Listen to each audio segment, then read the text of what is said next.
You're listening to the Shout It Out Loudcast with Tom and Zeus, and I am Mitch LaFawn. Find me on Twitter at Mitch LaFawn.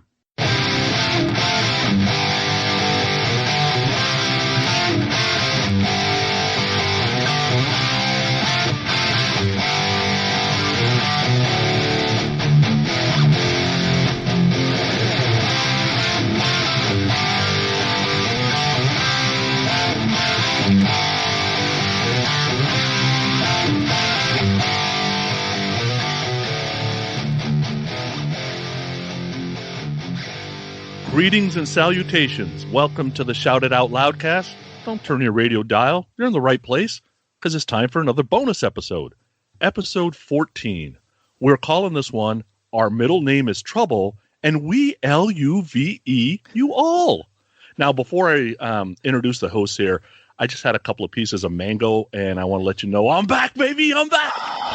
Tommy, how are you? Zeus, what's going on?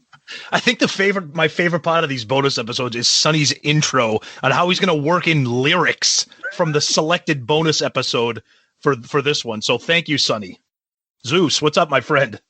All good over here. Thank you, Sonny, for another interesting intro. I love those. And for those that are logging on or seeing this, please take note.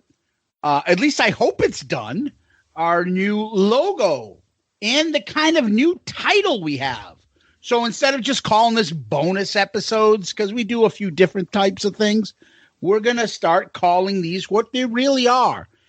And the title that we're using is the Album Review Crew. You do! I knew that was coming. I had to drop it in there. That's why I let the pause in there. I knew you were going to do something.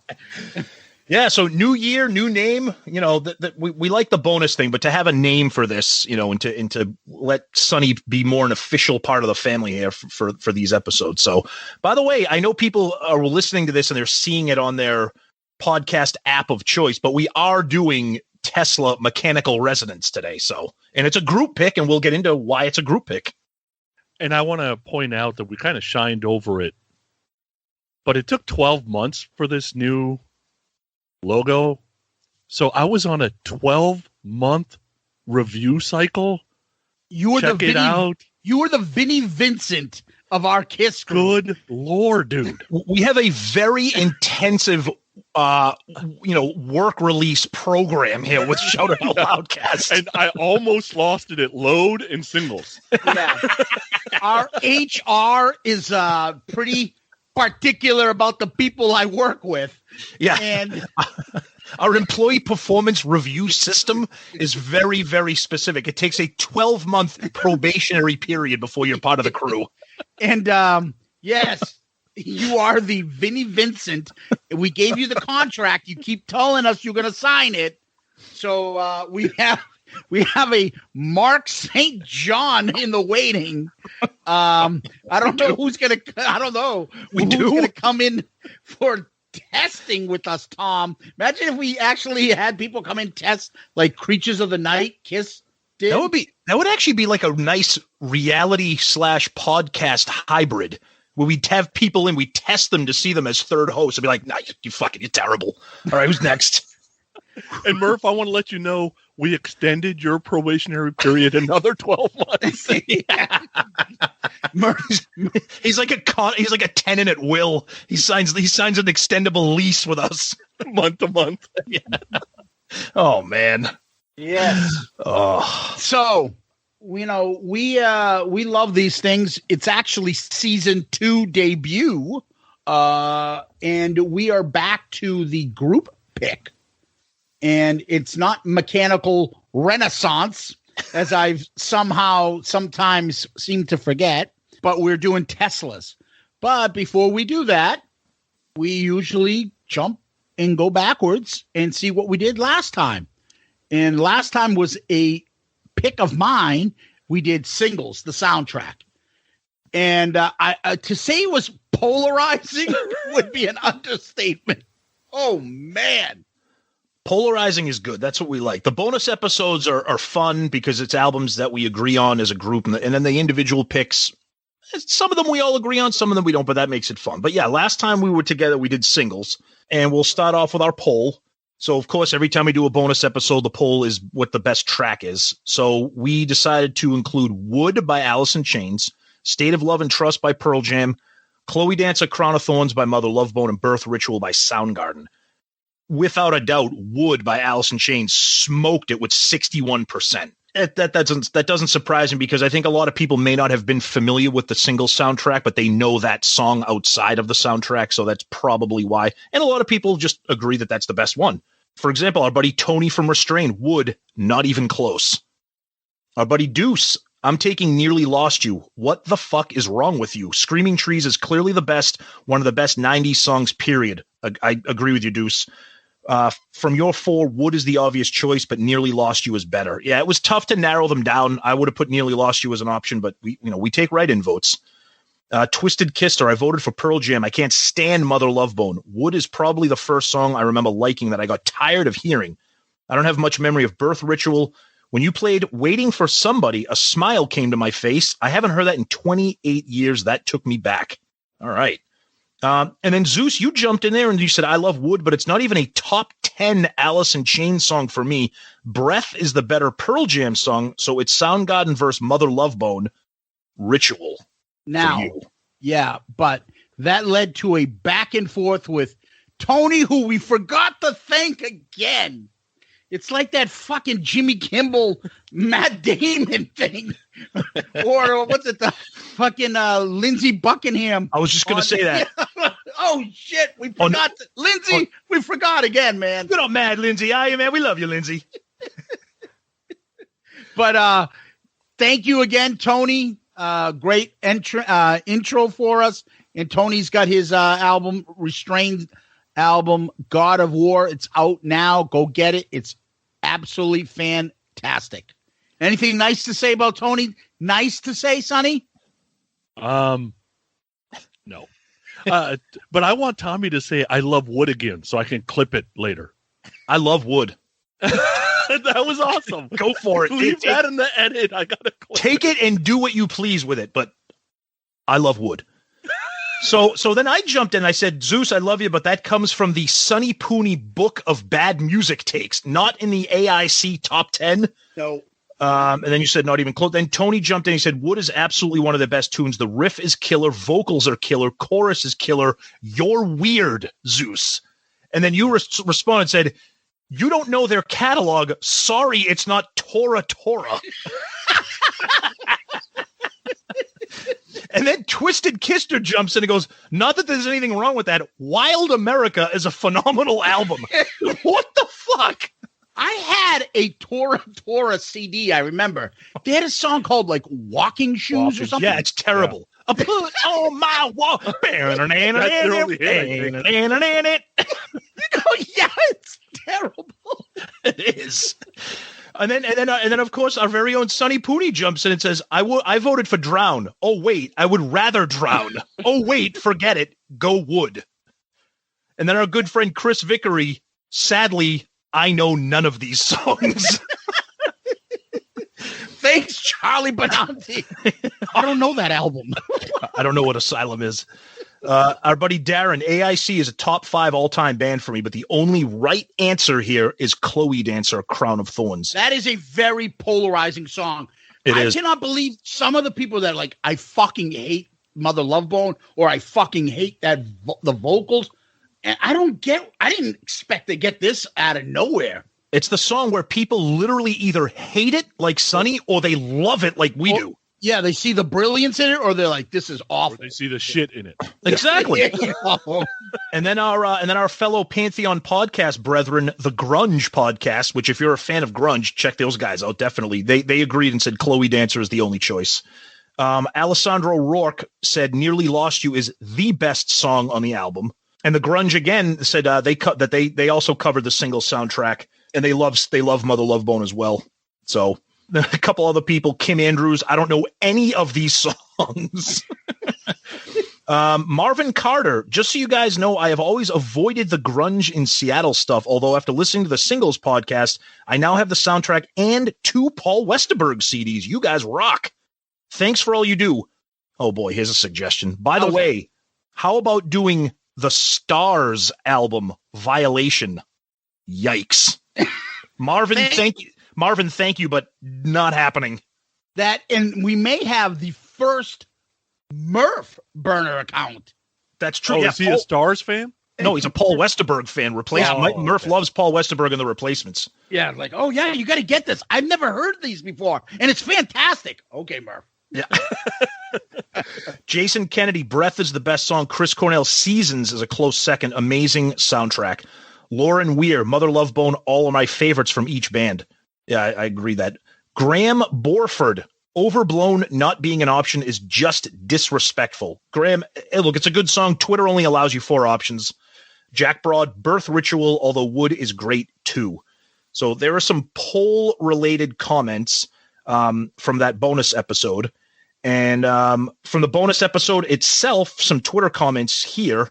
Our buddy Todd Harrig, you guys sure love your Seattle grunge music. I bought it for Wood and listened through it a couple times, but as soon as Dirt was released, I'm pretty sure it never saw my CD player again. Then we actually had Mark Lanigan, lead vocalist of the Screaming Trees, chime in on some of the comments. And I love Mark Lanigan, but I don't know what his... And our buddy Deuce, he said, because we released this right before Christmas. So Deuce goes, I feel like this is coal in the stocking for Sonny Pooney.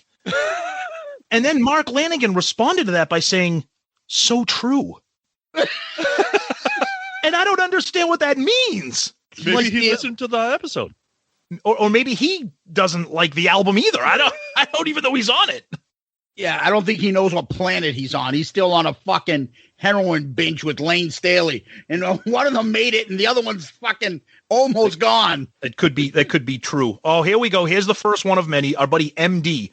Sonny Pooney, listening to the three of you arguing over the hotness of Bridget Fonda. Oh, this is great. For anybody who watches The Office, this is great reference. He says, I feel like I'm watching that Office episode where they argue over the hotness of Hilary Swank. That's a great episode. And then Pooney jumps in and goes, Hilary Swank, meh. Oh no, Hilary Swank's gross. No, she's gross, but the episode's funny. That's a man. Yeah, exactly. That's not your mother. That's not your mother, Basil. That's a man.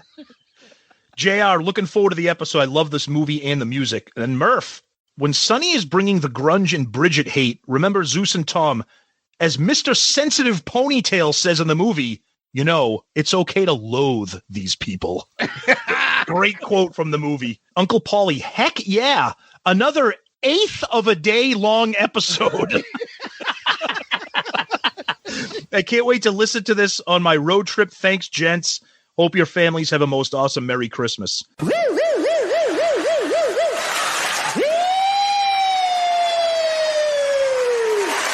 Save Rock and Metal. I don't know if we want to include the Pooney burner account because he jumps in and says, Fonda is not hot at all. I'd rather be with Matt Dillon.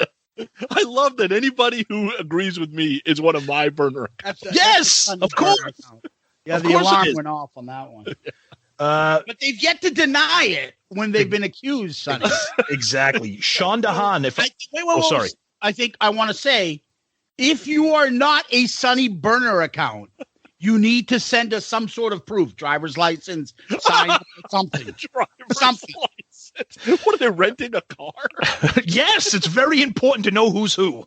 That's right. I think they're not denying it because they like me getting blamed for all this shit. Or it's your follower Tony who just absolutely loves when I say that he follows you. He loves when he hears that, huh?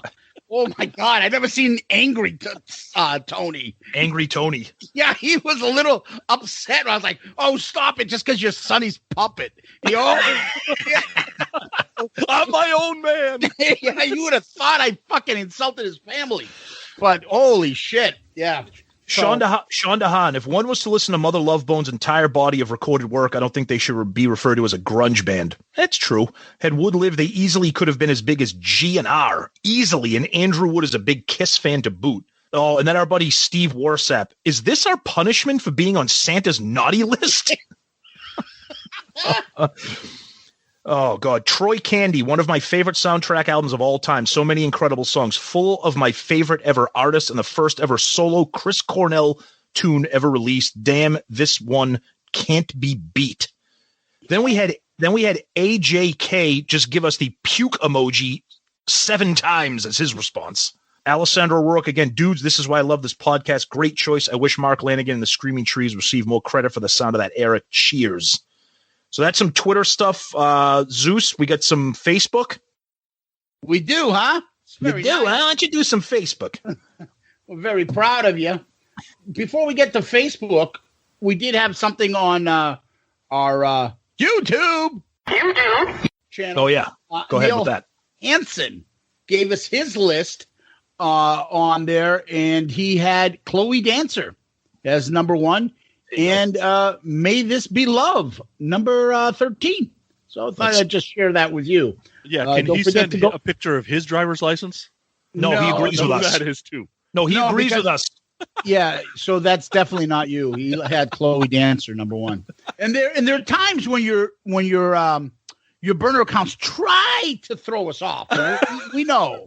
Oh, we've cracked the code. Yeah, this we've figured it out. Like when you comment on Van Halen, you're like, I love David Lee Roth. Poonie burner account. Yep. Along with 50% of the United States. So if they disagree with you, then it's you pretending it's not you. But if they agree with you and praise you, then it's definitely you too. And if they agree with me, then it's definitely me. Yeah, exactly. Pretty much anything that references you is just a burner account. But they all are. All right. So any relations to Mike Grasso? I don't know. Jake Grasso on Facebook says no Nirvana. Yeah, we talked about that during the episode. I agree. And then Ross Ramirez says, touch me. I'm Dick. Sean Hammond, I've been listening to this album since last night.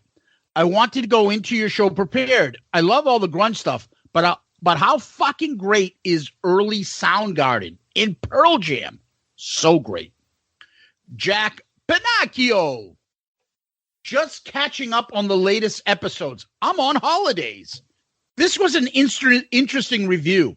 I've never seen this movie or heard the album.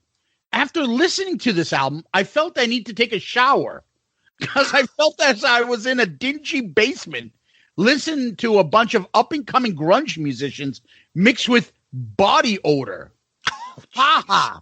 I'm not a grunge fan, but as always, I knew nothing from this. I'm keen to see the movie now, but just like Z, Bridget Fonda to me, top 5 sexiest women in Hollywood. Wow. You don't watch enough movies. That's a ballsy statement right there. She is fucking hot, though. She's got that beautiful smile. Oh, go and watch Jackie Brown and tell me that Bridget Fonda ain't hot. I love that movie, and she's not. Oh, Jackie Brown is hotter. Oh, that's disgusting. Well, Jackie Brown is hot. Pam Grier smoke show. She's got a little bit of a fat ass in that movie, but I don't look that appetizing though. I'm a little fat in the ass. Anyways, Finley Maya, best movie soundtrack ever. Our good friend and your favorite comment from him too, Steve Wright. Enough grunge shit, please. He said please. That's true. He was polite. Oh, at one point, he's going to touch that last nerve on Tom. And there's going to be a beat down. It's going to be Massachusetts versus Pennsylvania. And someone's going to get hurt. I'm going to come up there and beat that fucking kid in front of you. I love Steve too much to ever do that. I just throw his shitty bands back in his face and then we're even. What do you mean like shitty bands? They're all negative? Yeah, who posted that on your Typo Negative? I know this. Dude, that band's got like a cult following. We ain't doing any bonus episodes on that band. Are we gonna get shot? I don't know, man. Daniel Peoples. I'll have to rewatch the movie, but as a 14-year-old, Matt Dillon always seemed like a doofus in this. I don't believe him being this guy for a second. Yeah, but that's kind of the point of the role. Ross Ramirez put the gif of the guy saying, "I'm very, very, very lonely." From the video dating. That's awesome. Sean Hammond, Apple Music doesn't have the full record. I assume due to the album rights. Is it on YouTube? Yeah, he's right. Apple Music does not have it. They don't have Overblown. Neither does Spotify. You have to find the songs where they kind of go. I had to listen to some of them on YouTube before I got the CD. Yeah, I tried to do that. I tried to create my own single soundtrack by making like but they have Mudhoney Music. They don't have Overblown on the soundtrack or on their own discography for some reason. I don't know. Daniel Solis, good movie, great soundtrack, which I think is a pretty good way to explain it, right? There you go. Brad Rusthoven, great episode. I think I'll send my full comments via email this time, so Sonny Pooney has to read them during the next bonus episode. Wink, wink. Tony Franceschi, long live grunge. Yeah. Steven Stacy, Bad Motorfinger is one of my all-time favorites. Now, Birth Ritual sounds like Chris Cornell is giving birth. Kind of. Sean The McNear. first pick of our recent draft, too. Yeah, that's right. Interesting. By the way, yes, if anybody wanted to see, it's still out there on YouTube. It's on our episodes. We put that out there as a live cast. We did a bonus episode draft of all the songs of the 12 albums we reviewed so far, not including this one that we're doing today, obviously. But we did that, and you're right. Birth Ritual went first. I think then Jar of Flies, and I didn't get to take my best songs because you fucking assholes ruined it for me. The draft rules, baby. That's right. Sean McNair, keep on reviewing grunge albums. That will make the Carnival of Souls review go down easier. Oh, watch it. And then Sonny wrote, my Xmas gift to all of you. Thanks, Sonny. Welcome. And then Tom replied with the gif of Bridget Fonda strutting in her bathrobe. Oh, yeah. She looks like a man, baby. And then Sonny replies with, meh. Oh, my God. And then someone replies to Jackie Brown. And then Sonny replies with, meh. I love it. And then someone wrote, what a gift. 30 minutes in and I'm dying laughing. Bridget Fonda looks like a character from Doonesbury. Oh, man. Wow. I don't even know what Doonesbury is. Isn't that a cartoon? It's an old comic. It's like a Yeah. stick figure cartoon. I don't know. Oh, I'm the one who's old fashioned. I don't know what the fuck that is. that's brutal. Matt Weller's dick, who's all of a sudden come out of nowhere. I'm trying. We still real or not. we still haven't confirmed. He's going to have to provide some kind of proof of documentation. Yeah, Social Driver's Security, driver's license, Passport. Yeah. Yeah, like I tell all my clients for the hearings, I need make sure you bring your driver's license, Social Security card. Yeah, we're going to need that because I feel bad because now we're like kind of insulting his name, but that might be his real name. Weller's dick. Anyway, listening to the episode right now, I have a couple copies of this soundtrack, but I've never seen the movie, and I don't care to. I must say, Bridget Fonda is a complete smoke show, though. Woohoo! Always had a thing for her. If you like her, check out the movie Point of No Return from 1993. I've seen it. Yep. Yeah, smoke show there, too.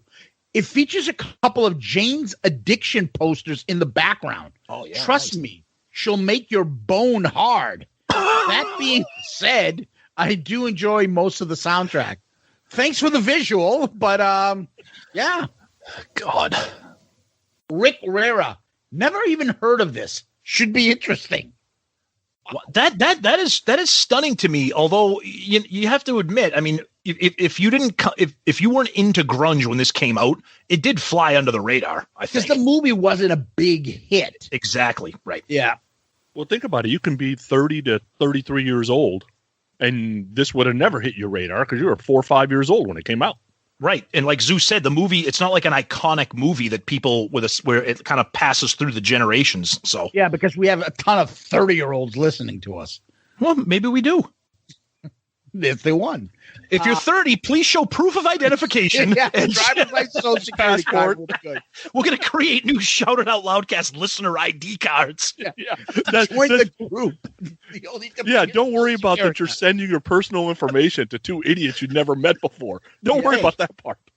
Don't talk about yourself and Zeus like that, two idiots. Chuck Hoskins. What the fuck? I'd Uh-oh. rather be Jewish Whoa. than get a grunge Christmas gift. So no thanks. Wow. So no thanks. Still love you guys. Will there be episodes next 2 weeks due to the holidays? Just curious. Well, yes, there was. So, God, let's not bring religion into the show, for God's sakes. we already had enough of that from the Carrie interview last time. Oh, God. David's in it. I love this amazing soundtrack. Oh, David loves grunge. He loves grunge. All right, here comes some negativity. Kevin Jepson. Oh, So first off, never seen the movie. Don't have the soundtrack. But I enjoyed what I heard and will probably go buy it. From what I heard, I would say Wood, Birth Ritual, Chloe Dancer. How have I never heard of this? Damn. I only got into grunge after Cobain killed himself. Sorry. But I always love Alice in Soundgarden. Good stuff, guys. I didn't Nice. see that coming from Kevin. me neither. Nice. Wow. Misty Grove, great soundtrack and movie. Adam Nickmeyer. There was no grass to mow, but still managed to find some time to squeeze this in this pod dedicated to the grunge garbage. Ooh. Much to my surprise, there were several non-grunge songs that were actually decent. The Westenberg songs were toe-tapping fun. Dude, that get the Murph burner account. Toe-tapping fun? That might be a Murph burner account. And the Cornell song sounded like the fourth best song of a Judas Priest album. Actually, you know how you can confirm that might be a Murph burner account? A, the toe tapping comment, and B, Murph always listens while cutting the grass. And he made a comment about mowing the lawn. That would make it the best of a grunge compilation. Of course, the best songs on an album of grunge is the worst song in the Zeppelin catalog. Oh, come The on. Wilson sisters and Jimmy remind us Seattle wasn't always trash. Good podcast. But please have a New Year's resolution to go full-on metal hard rock for 2021. Well, you never know. We're starting it off with one, so. Yeah, that resolution's already been broken. Because wait till you see our next picks individual. Woo! Anyway, Darren Hunt. I knew I would love this episode because this is a great fucking album. I agree. It's just so-so movie, but what a great soundtrack. Maybe my top soundtrack. My two personal favorites are State of Love and Trust. My favorite is Chloe Dancer, Crown of Thorns. One of the best songs of the decade. I may have misunderstood what was said, but the CD, COT are both on Shine. Anthony Baroni, the best soundtrack. Nice. And that's what I got from Facebook, Tom. Okay.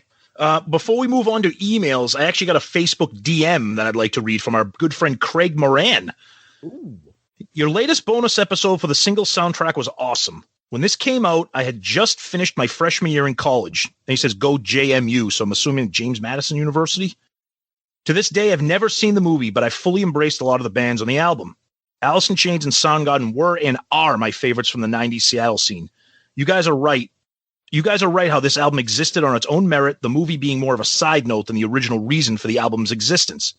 Birth Ritual is my all-time favorite Soundgarden song and is absolutely the best song on this album.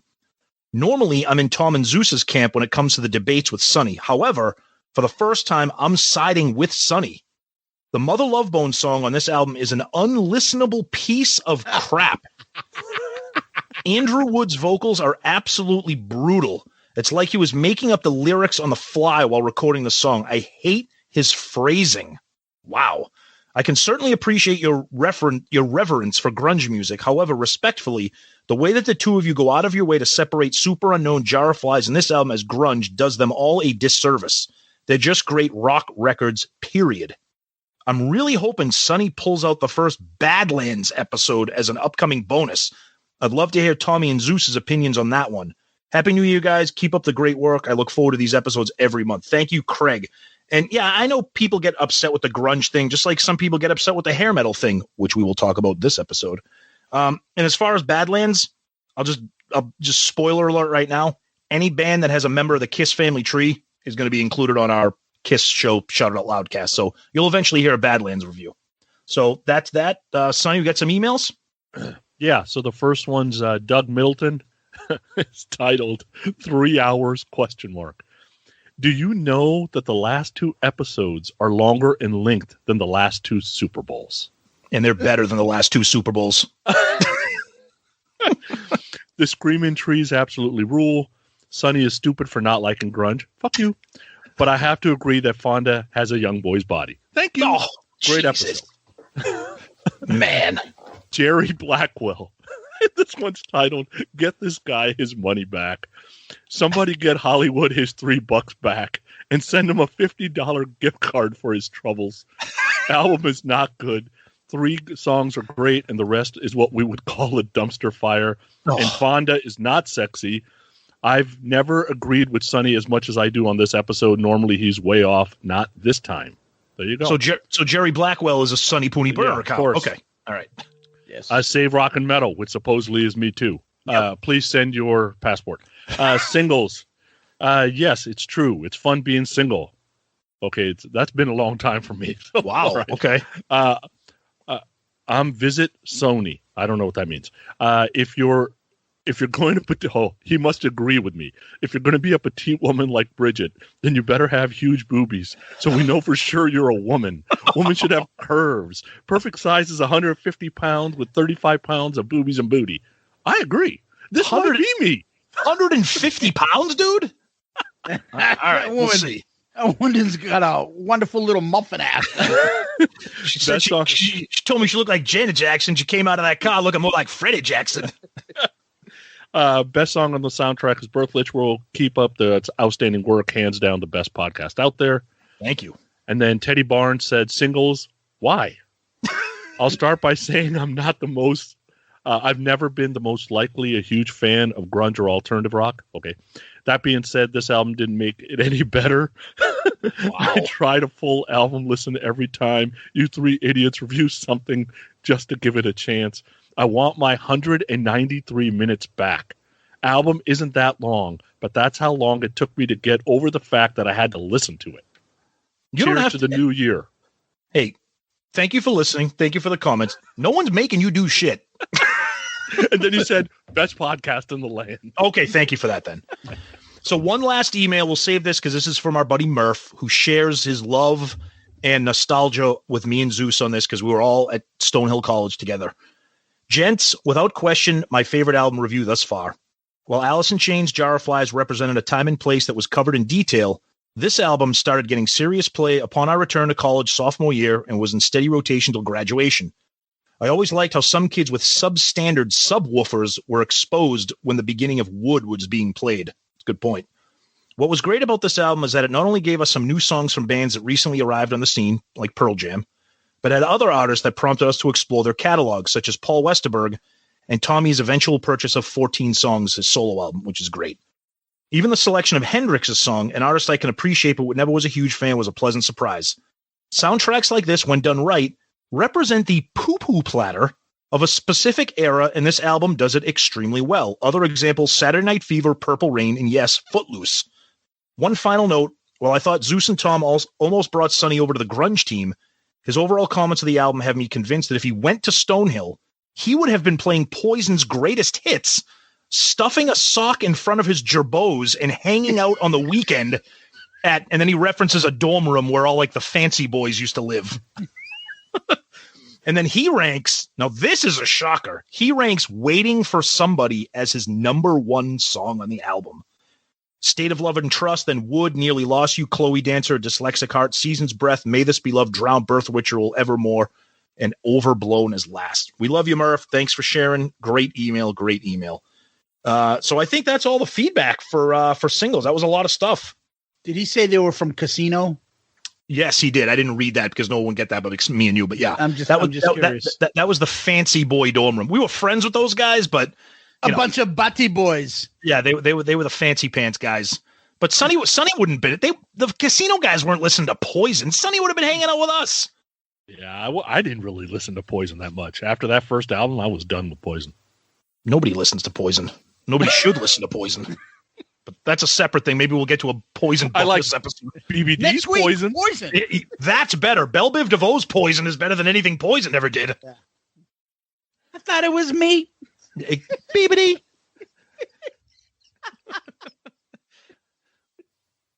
Coming up next, Motown Philly. Talking about videos of people taking dumps in the middle of the video. Big booty ass over there. Never trust a big butt and a smile, Tom. Hey, my son is in high school. He's a 16-year-old boy. I told him, I said, listen to these words. Never trust a big butt and a smile. Remember, Mike Brady had his way of giving his sons lessons. Those are my lessons to my boy. Never trust a big butt and a smile. Wherever you go, there you are. Exactly. Now, has he heard Do Me by BBD or no? Not yet. No, probably on his own maybe, but not through me. How about Freak Me by Silk? No? Oh, that's a great song. Freak me, baby. Freak me. Ooh, Keith Sweat. Coming up next month, the New Jack Swing bonus review. I'm going to be doing Tony Tone. I'm going to be doing Ralph Tresvant coming up. I love Tony. So do I. It feels good. Keith Sweat looked like a combination of like fucking Eric Dickerson and fucking and Lionel Richie in his fucking 80s face. And Kendrick Perkins. Everybody shut it off now. Everybody wants to shut it off right now anyway. Let's get down. I think the only thing that has people hanging on right now is that we are eventually going to get to a Tesla album. It also looks like the fucking photo of the players from Tecmo. Oh yeah, well, they show the picture like Barry Sanders under the Detroit Lions.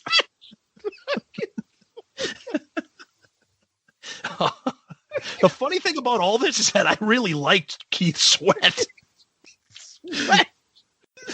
I can't believe so far the reference of the day is Sonny with Freak Me by Silk.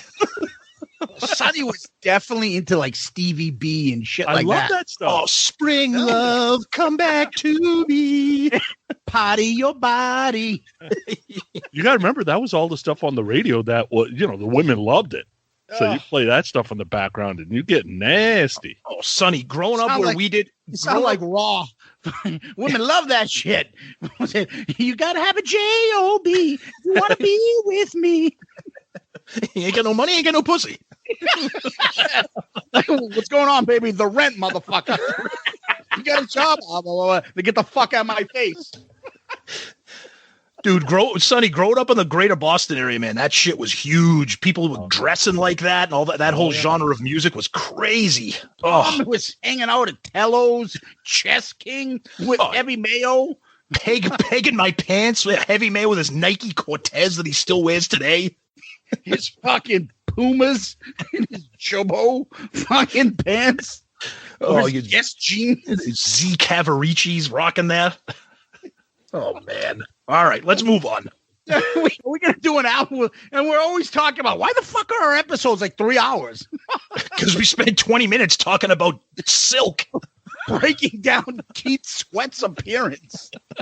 All right. Oh, God. All right. So, group pick, we decided on Tesla. I think it's pretty obvious. I would think and assume that we're all fans of this album. I know when I came into it, I'm not sure about Tom because they came out when we didn't even know each other yet. But Sonny, let's hear from you first. Tesla. Yeah, so spoiler, I guess. Desert Island album for me, no doubt. I was given some shit in the text group yesterday just to throw them off a little bit. But, these guys are a Sacramento band. So there wasn't a ton of early buzz in my high school because this came out in my senior year because I was going to high school in the Bay. So there's a little bit of competition between what happens in Sacramento and the Bay. It's not as probably drastic as a LA, San Francisco thing, but it's definitely there. How far is that for you? Like this area for you to go to see these type of bands when you're growing up? Hour 10. So Okay. it was like us sometimes driving to Worcester. Sounds like Tom. Yeah. Yep. Going up, seeing Yeah. concerts. Yeah, makes sense. Now 86. So I get my driver's license when I graduated from high school. And one of the things I used to do just to get the hell out of the house, because I hadn't moved out yet and hated living at the parents' house. So I would just drive around and go to like old record stores, right? Trying to find like music I liked. I loved import stuff, that kind of stuff. And I distinctly remember I go to this record store for the first time in San Ramon, California. It's this hole in the wall place. I walk in and there's this music playing. I'm like, I've never heard that before. And I remember asking the guy, I'm like, who's this? Right? Because how else are you going to know? There's no Shazam, right? It's 1987, right? And the guy goes, some stoner dude. He's like, you hear that movie or that MTV video called Modern Day Cowboy? I'm like, yeah, I've seen it. Well, this is a song called Coming At You Live from the same album. And I go, okay, thanks, dude. And I went and bought the cassette. 35-year relationship with this album, right? Way different than the 35-day relationship I had with singles, right? This is serious shit here. And by the way, when CDs came out, this was the first CD I ever bought. Excellent. Yeah. Nice. So for me, this album came out, we were in the 7th grade. And we've mentioned this before on some of the bonus episodes that we've done here, whether it's Slide It In or Pyromania or whatever. So I have a sister that's 4 years older than me that was into, hard rock, teetered a little bit of heavy metal, but mostly hard rock, hair metal. So that's how I was exposed to this album. And I'll say it right off the bat, like Sonny, a 35-year relationship with this band. Other than Kiss, I think I may have seen Tesla live the most other than Kiss. It's just a band. There are certain bands out there, and I think we can all relate, where you just like the sound of the band. Whatever they do, you're going to enjoy it because you just like what they make. And when I heard this particular album, I was into, I was into the hair metal scene, but I was always also listened to, still some Kiss was in the rotation, but, big into the Motley Crue, a little bit of Ozzy, a little bit of Judas Priest, but it was mostly the hair stuff. And when I heard this, it kind of hit that spot between hard rock, but not hair metal. It wasn't Poison, but it wasn't Metallica, because the music was raw. It was aggressive. It wasn't shiny and polished like some of the, like Hysteria, which I know hadn't come out yet, but by like Poison or some Warrant, things like that. And the songs, and we're going to get into it, I can't wait to do this review. The songs were just stood out as very unique and not cookie cutter. And, I can't believe it's been this long for us to pick Mechanical Resonance. I think the reason it took so long was that we had discussed in the past about, I think I'm going to take Mechanical Resonance for my individual pick. And we were all like, no, wait, that's a group pick. We all love this album. Let's save it. And we're here, and I can't wait to get into it. Zeus, yeah. Tesla. So Tesla, at this stage in my life, I am a teenager. I love all this music. If a band came out, I felt like I'm buying somebody's rookie card. I had to hear about it. I went and bought it. So I remember when Modern Day Cowboy debuted.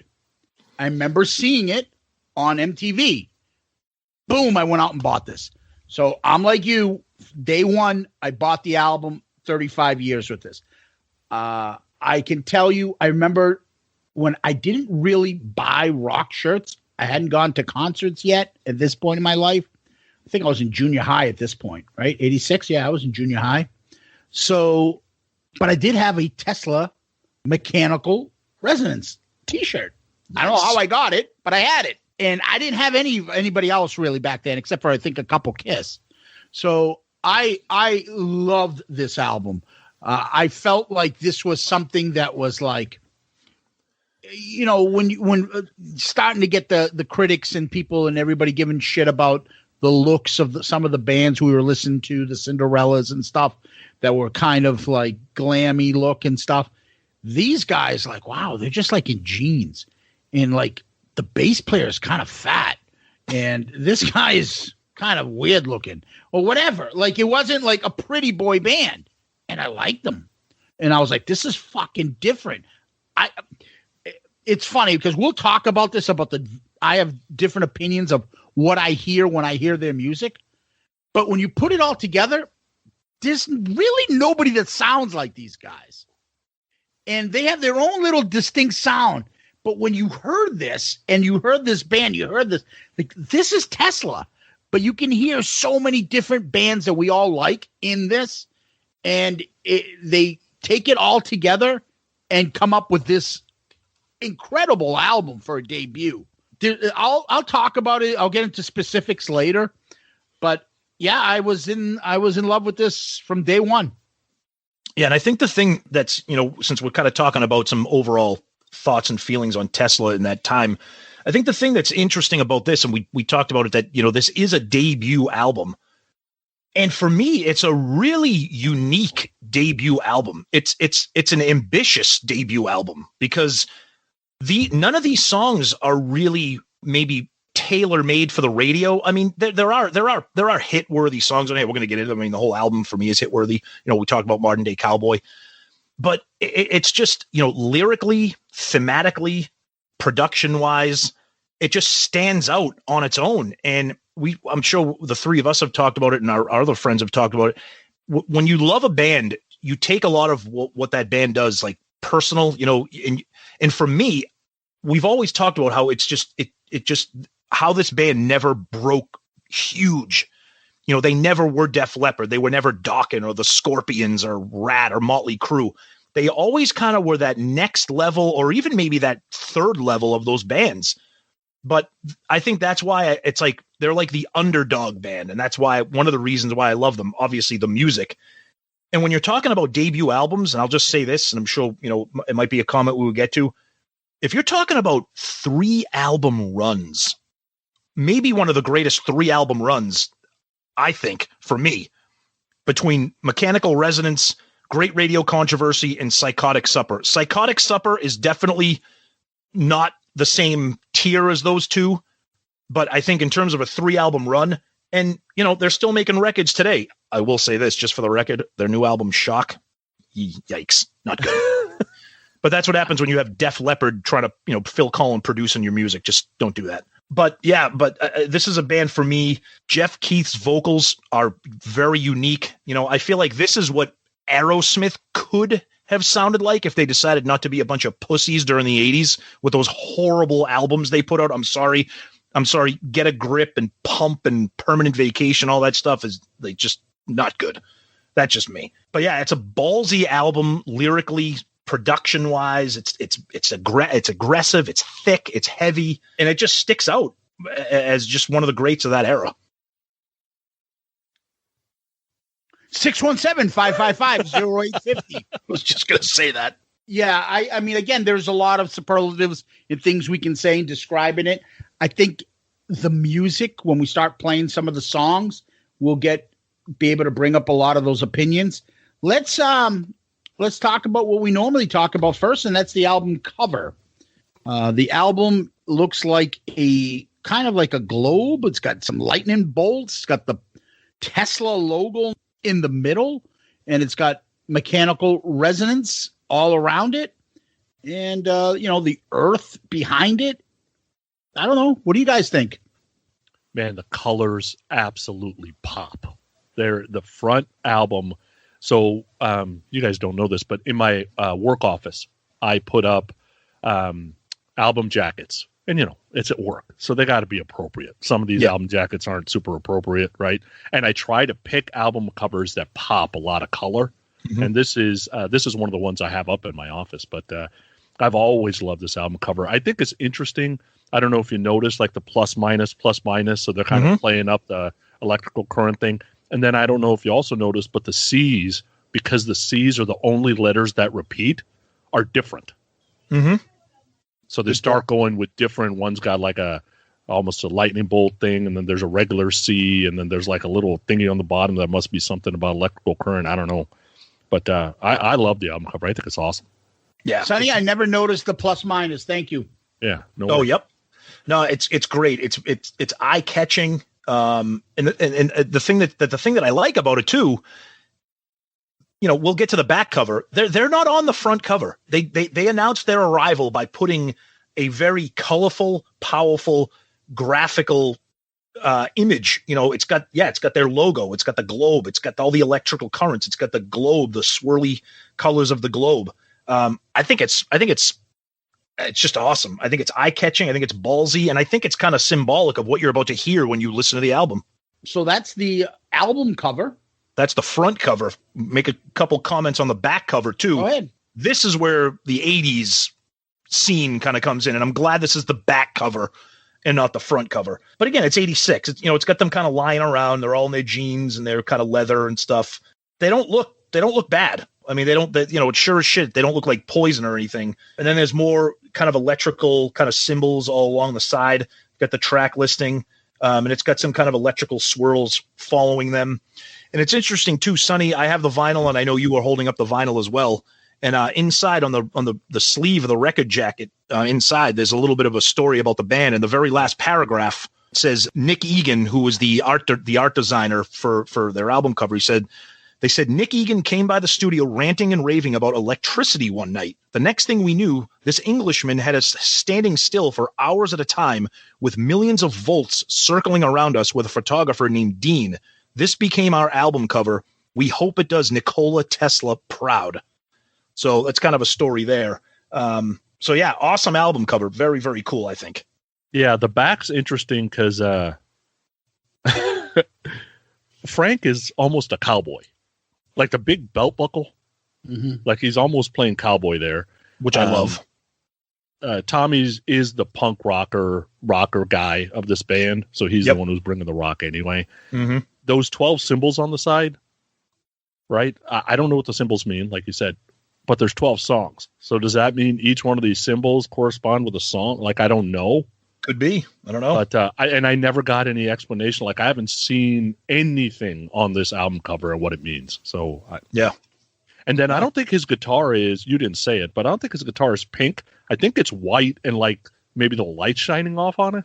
I think, I don't think it's pink either. It looks, I mean, your eyes tell you it's pink, but I think that's more of like the swirl effect, a reflection. I'm not sure. It could be pink. There's really no way to tell. Yeah. Yeah. I mean, it looks pink. Yeah, it looks pink, but I don't know if that's not the actual pink because Brian is not wearing pink boots. That's also a good point too, Zeus. All these guys are wearing, he's not wearing pink boots, but also Tommy with the guitar, he's wearing, a jean vest with a white t-shirt and jeans. You wouldn't think of a guy like that holding a pink guitar. He's not Vinnie Vincent. Yeah. You know what I mean? So thank God. Right. So, and why weren't these guys on the front cover? Because as a whole, these are not what you would call handsome men. That's absolutely true. But I think it's. Have you seen? Excuse me. I have to make this comment. Dude, we're gonna get to it, but go ahead now. We'll get to it now. Brittany Fox. Jeff these days. God love Jeff Keith. He literally. I told you he looks like the creeper from Creepshow. Like if I looked out my window and saw Jeff Keith, I would be terrified. Like it's more like Meth Keith. He looks horrendous. Yeah, he's the oldest guy in the band. Dude, unless he's 150, then he should not look. He's in his early 60s. He ain't 150 fucking pounds. He's he's all like sagging bones are popping out of his cheeks and shit. He was looking rough. Now Frank Hannon is who I love, and we'll get to Frank Hannon as we talk about this album. He's gotten a little puffy, but he's kind of embracing the badassery look, the beard, the long hair. He's kind of embraced that look of He's always looked like the love child of Jimmy Page and Robert Plant. Oh, yeah, dude, he's straight up hippie too. He loves that hippie music, and he loves wicked. a hippie look. Yep. Yeah. Absolutely. This is another reason why I'm glad we have Sonny on here because I know that this is your band and you're from this area. So you may have even extra insight into a lot of what we're going to be talking about, which is great. So yeah. What about the rest? Hey, Tommy looks like a regular rocker, just doesn't dress the part. Yep. The drummer just Troy. That mullet back then. That is a hockey haircut if I've ever seen one. Dude, he looks like an extra. Go ahead, He's Sonny. coming from the Eric Martin band. So they were trying to be almost a rock boy band when he joined this place. So true. His look is transitioning into rocker. And they were talking about, what do you call it?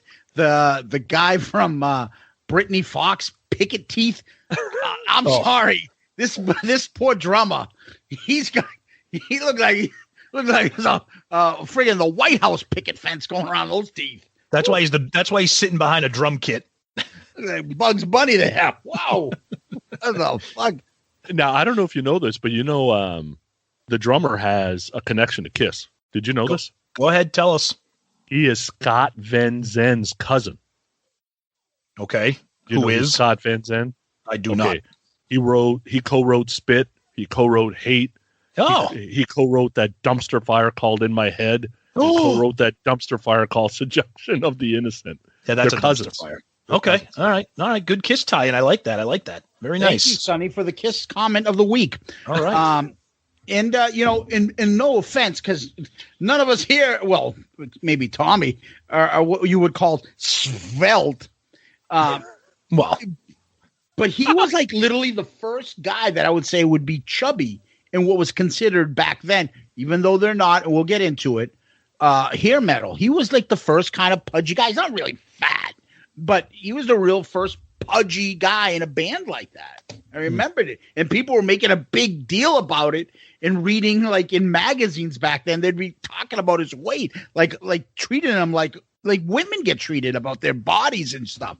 I remember the shit he used to get. Yep. There's something about that, though, for guys, like me. I've always been a big guy. It makes it seem like rock stardom is doable. Just like John Daly playing golf, right? If a fat guy can hit the ball, hell, I can go hit the ball, that kind of thing. There's just something about a realism that comes when somebody who maybe isn't the cookie cutter model, handsome, blah, blah, blah person that's doing something that you've always wanted to do. So I think it's cool that Brian got to do it. Exactly. And I think Michael Anthony was probably like that too, right? I mean, it's similar. And I think you make up a great point too. And another reason why Tesla is kind of so unique is that they didn't look like Poison. They didn't look like Motley Crue. They didn't look like Van Halen. They looked like guys that you would maybe see at the bar shooting pool and hanging out having beers. Like they weren't they didn't wear makeup. They weren't posing for the chicks. Exactly. This wasn't Kip Winger. Okay. Yeah. Individual members didn't have their individual posters of them not with an instrument, just like, ooh, smolder look. They weren't doing shit like that. They were more about their music as well, and it brought a different image. But they're the type of band where things started to change, in my opinion. They were kind of doing it. You weren't seeing I know they're like the poster child of everything we're talking against, Poison, doing 5-man acoustic jam, and all of a sudden now getting credibility. If we really, I know we haven't started yet, but these songs, they're not fucking Look What the Cat Dragged In. No, they're not. I like that song. It's not a matter about the song. It's about the fucking content that's in there. Never mind the lyrics.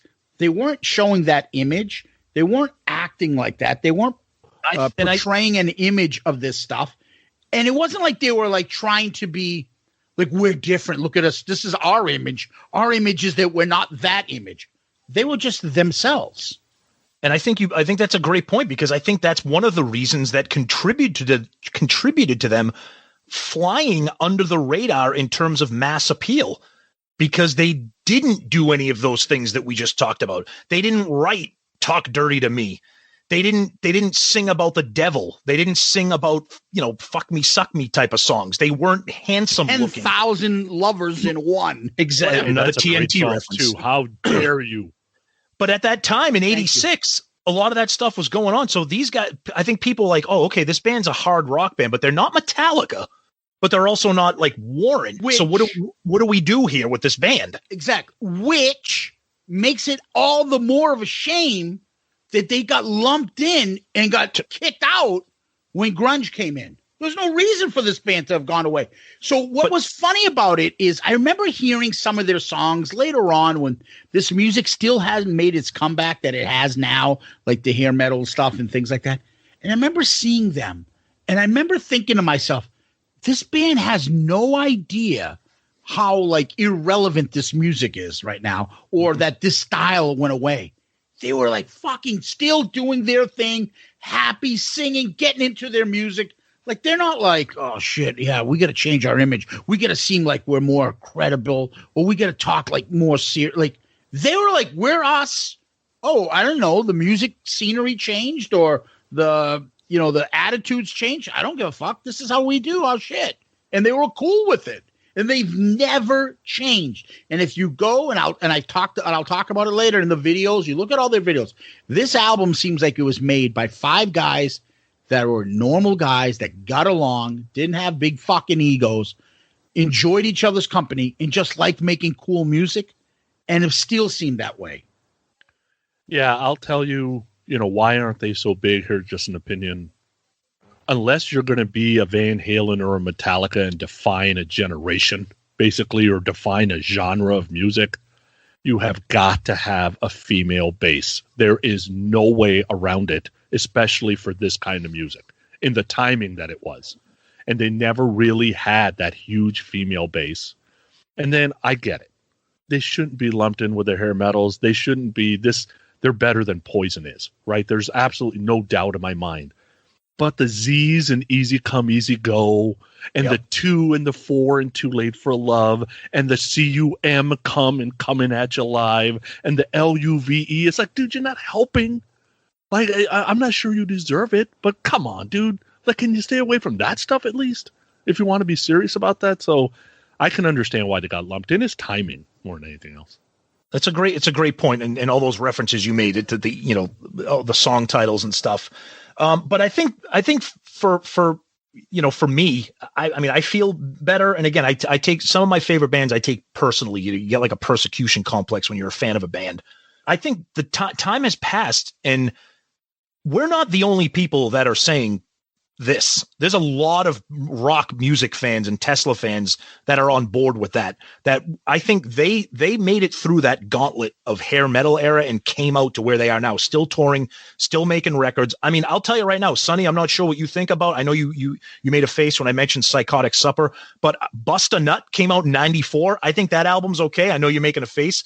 I mean, even in the in the late 2000s, they put out Forevermore. I thought that was okay, pretty good, but they never changed their style. They never tried to do like a Carnival of Souls grunge album, but they've done a lot of acoustic stuff. They've done a lot of cover stuff. So they've made it through. It's 2021 and they're still around, and they're still the band that we loved back in 86 when this album came out. What You Give could be my favorite song by them. That is a fucking incredible song. The musicianship, everything, all about it. Not many bands can pull that shit off in that era. Nobody was kind of doing that stuff. I fucking love that song. But anyways, we're talking about this one. So anything else before we get into the tracks? No, I just think it's interesting that I'm glad they changed their name to Tesla, which is another thing that kind of stands out because people are like, what the fuck is that? I try to explain to my son that Tesla is not named after the Elon Musk company because that never was a thing.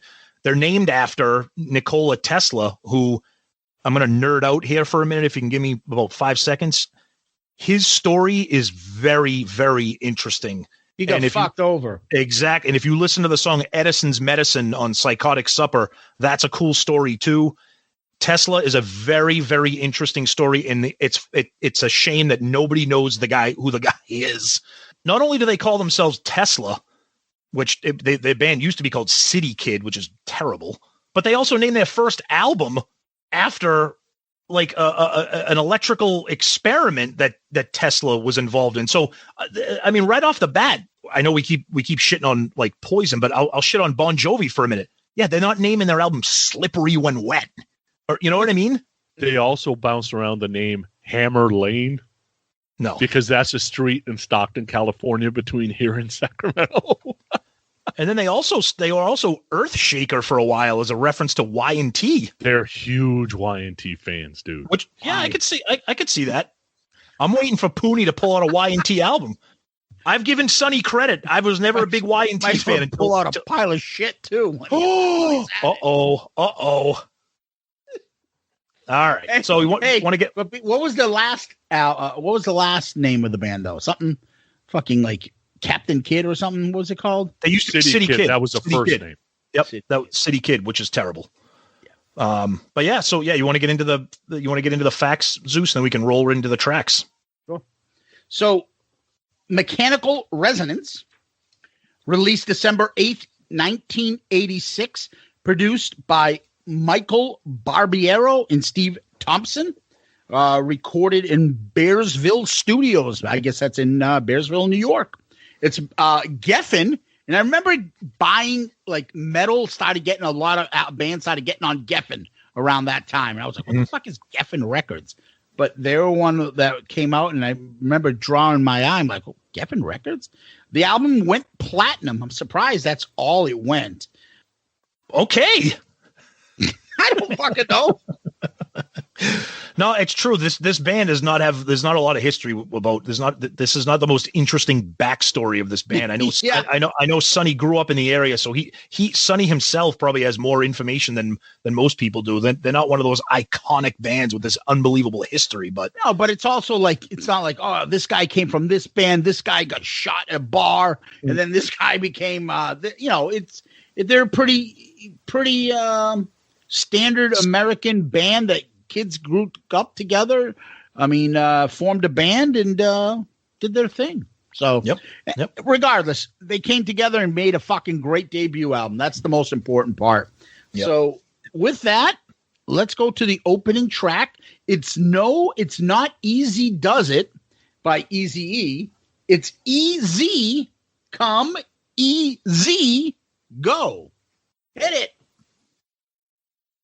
So this song to me immediately highlights who Tesla is. Like basically saying like, welcome to our band, right? That 30 some odd second buildup you get is not too long. And the song is still only about 3.5 minutes, which is great.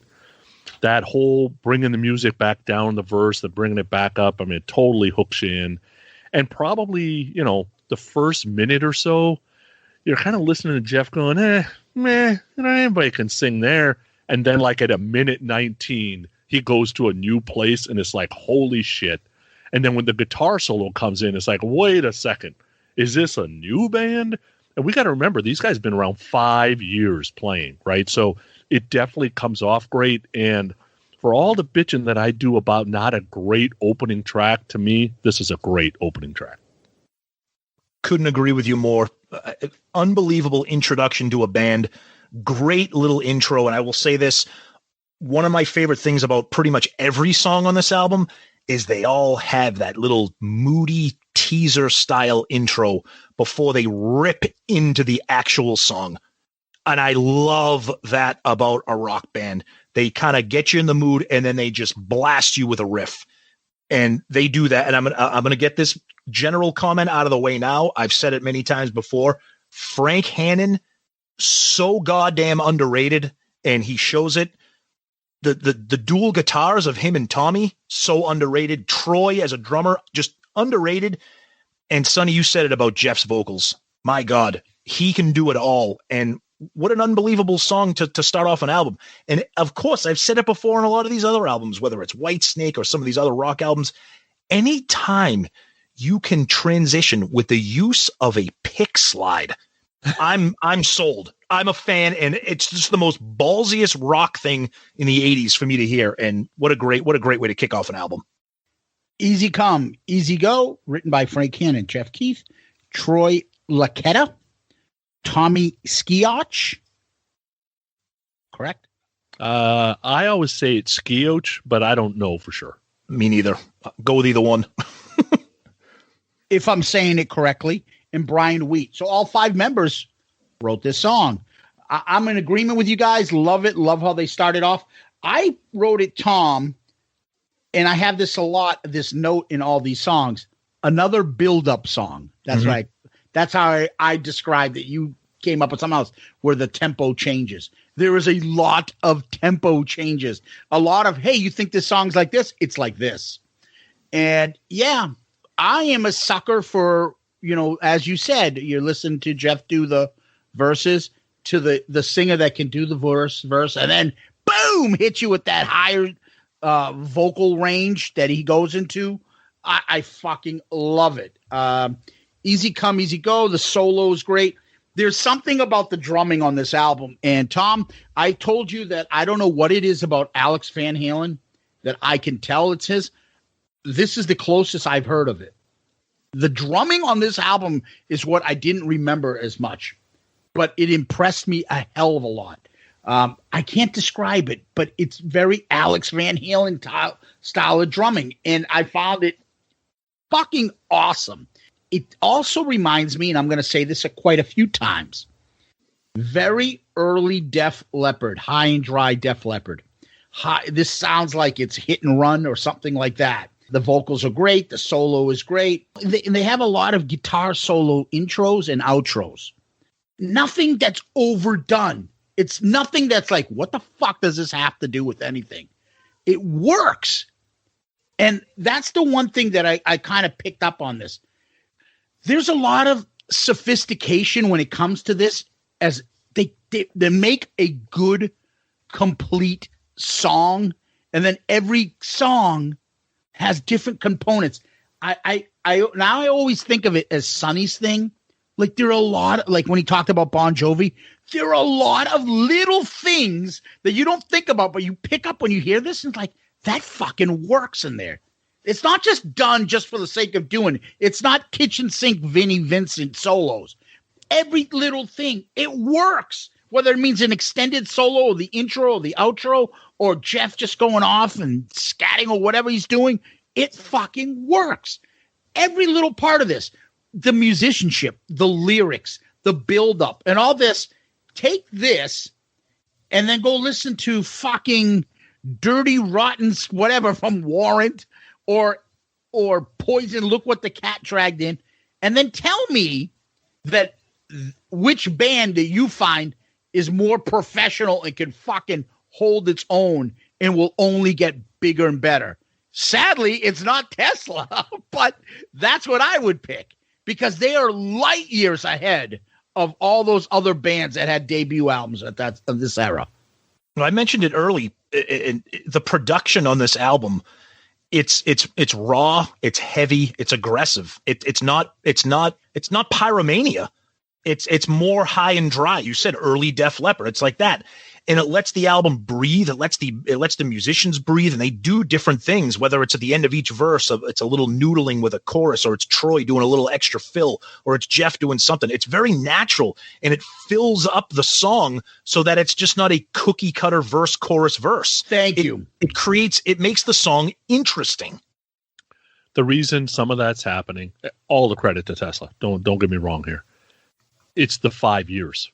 Because you guys weren't around in the mid-late 80s. I was. And I'm telling you, there was a race to put literally any 4 or 5 guys together that could just hold an instrument so we can go get a record deal and get going, right? So you didn't get the 5 best musicians. You didn't get the 5 people that connected the best. LA was just trying to turn them out like they were copycats of some sort of Gucci thingy that was out there, and they were trying to make knockoffs, right? That's exactly what was. These guys are in the club. This is Twisted Sister, right? Like going into the clubs and starting there. Some of these other LA bands just didn't get to do that. That is, I think this is comment of Sonny's career right here.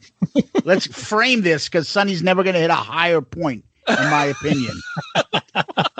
Brilliant, Sonny. You are absolutely brilliant. I love this. Your analysis is point on. 5 years, they got to hone their crafts. They got to have the courage and confidence. They're like, no, we're going to put this into the song. So when they do this album, they know what they're fucking doing. They're putting their best album together. You're right. Sometimes it's magic in a bottle. Kiss comes out, boom, they can throw it out and they come up with their great songs. But these guys, this is, hard work. But they know how to fucking put a song together, damn it. So if you thought that was a good opener, let's go with what they really open with in the future. So Coming at You Live, obviously there's great guitars. It could have definitely opened the album. It's got this bombastic feeling. This is the song, by the way, that attracted Troy Luccketta to the band. Like this was the song to say, okay, I got to be in that band. I would say it's their first anthemic attempt. It ended up in the set list forever after that. So I think they probably hit what they were trying to do. They were trying to punch you in the head and they were trying to show this Judas Priest, you do a guitar solo, then you do one, then you do a lick, then you do one. I mean, they got it there. What's interesting to me is both Tommy and Frank are huge Van Halen fans. They basically do a dual eruption before the song starts. It's placed as the second song on their debut album. Is that coincidence? I don't know, right? I guess you look back and you could say that's coincidence. But just like we were talking about before where they're underrated, you could say, ask anybody on the street, name 20 80s rock bands. Tesla doesn't come up. You ask anybody on the street, name 20 great guitar players from the 80s, and I'm telling you, Tommy and Frank are not coming up. Not even in California. And that would be the only place where they would have a shot. So there's no doubt that they deserve to be known because this song is unbelievable. I couldn't agree with you more. We're going to be saying a lot of the same things here because a song that opens up like that with an absolute shredding solo, and you haven't even gotten to the song yet. It opens up with that. And then the verses where it's just the drums and a little bit of a bass behind the drums. And then you get the pre-chorus, the bridge into the chorus with the gang vocals, everybody singing Coming At You Live. Then you got the double dueling solo near the end as the song kind of rides out. I mean, I went running yesterday afternoon and I was listening to this album, and I listen to this album all the time, not just because of this review. This song I've been listening to this song for 35 years, like you guys have. I'm looking down at my watch and I'm running about 45 seconds faster per mile my pace than I usually run. I was like, you running a 2-minute mile? And I wasn't even like, and it wasn't even hurting me. I felt like friggin' Loudon Swain and like Vision Quest. I'm like, I've heard this song for 30 years and it still gets me just amped up. It's just an amazing song. And if you see Tesla live when they open for this, it's just holy shit. Just amazing. Coming At You Live, written by Frank Hannon, Jeff Keith, and Brian Wheat. I'm going to echo a lot of both of what you said. Sonny, with you, so I have my notes this time. I put it on my phone. That's what I've been doing for years, my friend. I usually like to write them down when I'm listening so I can read my writing. But this time, time wasn't permitting me to do that. I put it in my phone. But regardless, what I wanted to show you was I put VH song. You guys are the Van Halen guys, not me. And that's what I picked up on. The drums, again. It's Alex. It's the guitar solos in the beginning. And there's a lot of duality, I'm assuming, in this album. You know this better than me, Sonny. A back and forth. No one's showing off anybody. No one's like, Frank's the number. You're just the rhythm guy. Like, they both have their, here, shine some light on you, Tommy, for a little bit. But Frank is usually the main guy. But both of them were kicking ass on this. Another guitar intro. I also I liked it kind of ending towards the ending when they come back after the solo. It's like there's a little pause and then the drums hit a little bit of a solo and then the guitars go. There's a lot of that. And there would be another song I think comes up in that where the solos, the guitar solos in the drum are like playing off of each other in the solos. Like they're working with each other, which I find, pretty cool because you don't usually see that. I like the song. It's just one of those things for me. For me, I like the moving Tesla songs, the more passionate stuff. This is more of a rocker song. Not that it's bad, not that I don't like it. I do like it. It's just, to me, it seems like I don't have it as high as you guys do, but it's still a great song. And I only know this because I mentioned earlier about Start because they usually open their concerts with this. And that's what I remember. So that's Coming At You Live. So let's go to the next song. Getting better. If you don't think this is radio friendly, then you're probably not listening too good. I mean, it's obviously set up to be on the radio. Everybody in the 80s that was in rock had this ballad to bombastic type song. Perfect placement after kicking you in the head twice. There's no doubt about that. Here's where, Zeus, where you were talking about the drumming thing and the earworms and etc. So I'm listening to this the other day. 35-year relationship with this album, like we talked about, right? I'm listening to this the other day, and I find myself like air drumming 2 snare hits. And I'm like, what the hell am I doing? So I go back and I listen again. And it's when in the verse he goes, I'm a hardworking man doing all that I can. It happens there. Then he says jungle today, and it hits it. So when he says today, the snare hits twice. That's the type of earworms I'm talking about. Mm-hmm. So now I got to apologize to fucking Zeus. And I really did not want to do this ever. Yeah. But I will do it. So I'm listening to the first Kiss album, first 3 actually, for a little thing that we're doing on Podcast Rock City. And I'm trying to tune into each instrument. God damn, Peter's doing a lot of shit on those 3 albums. Like when you were not listening to the drums, you do not realize all the little shit that Peter's doing.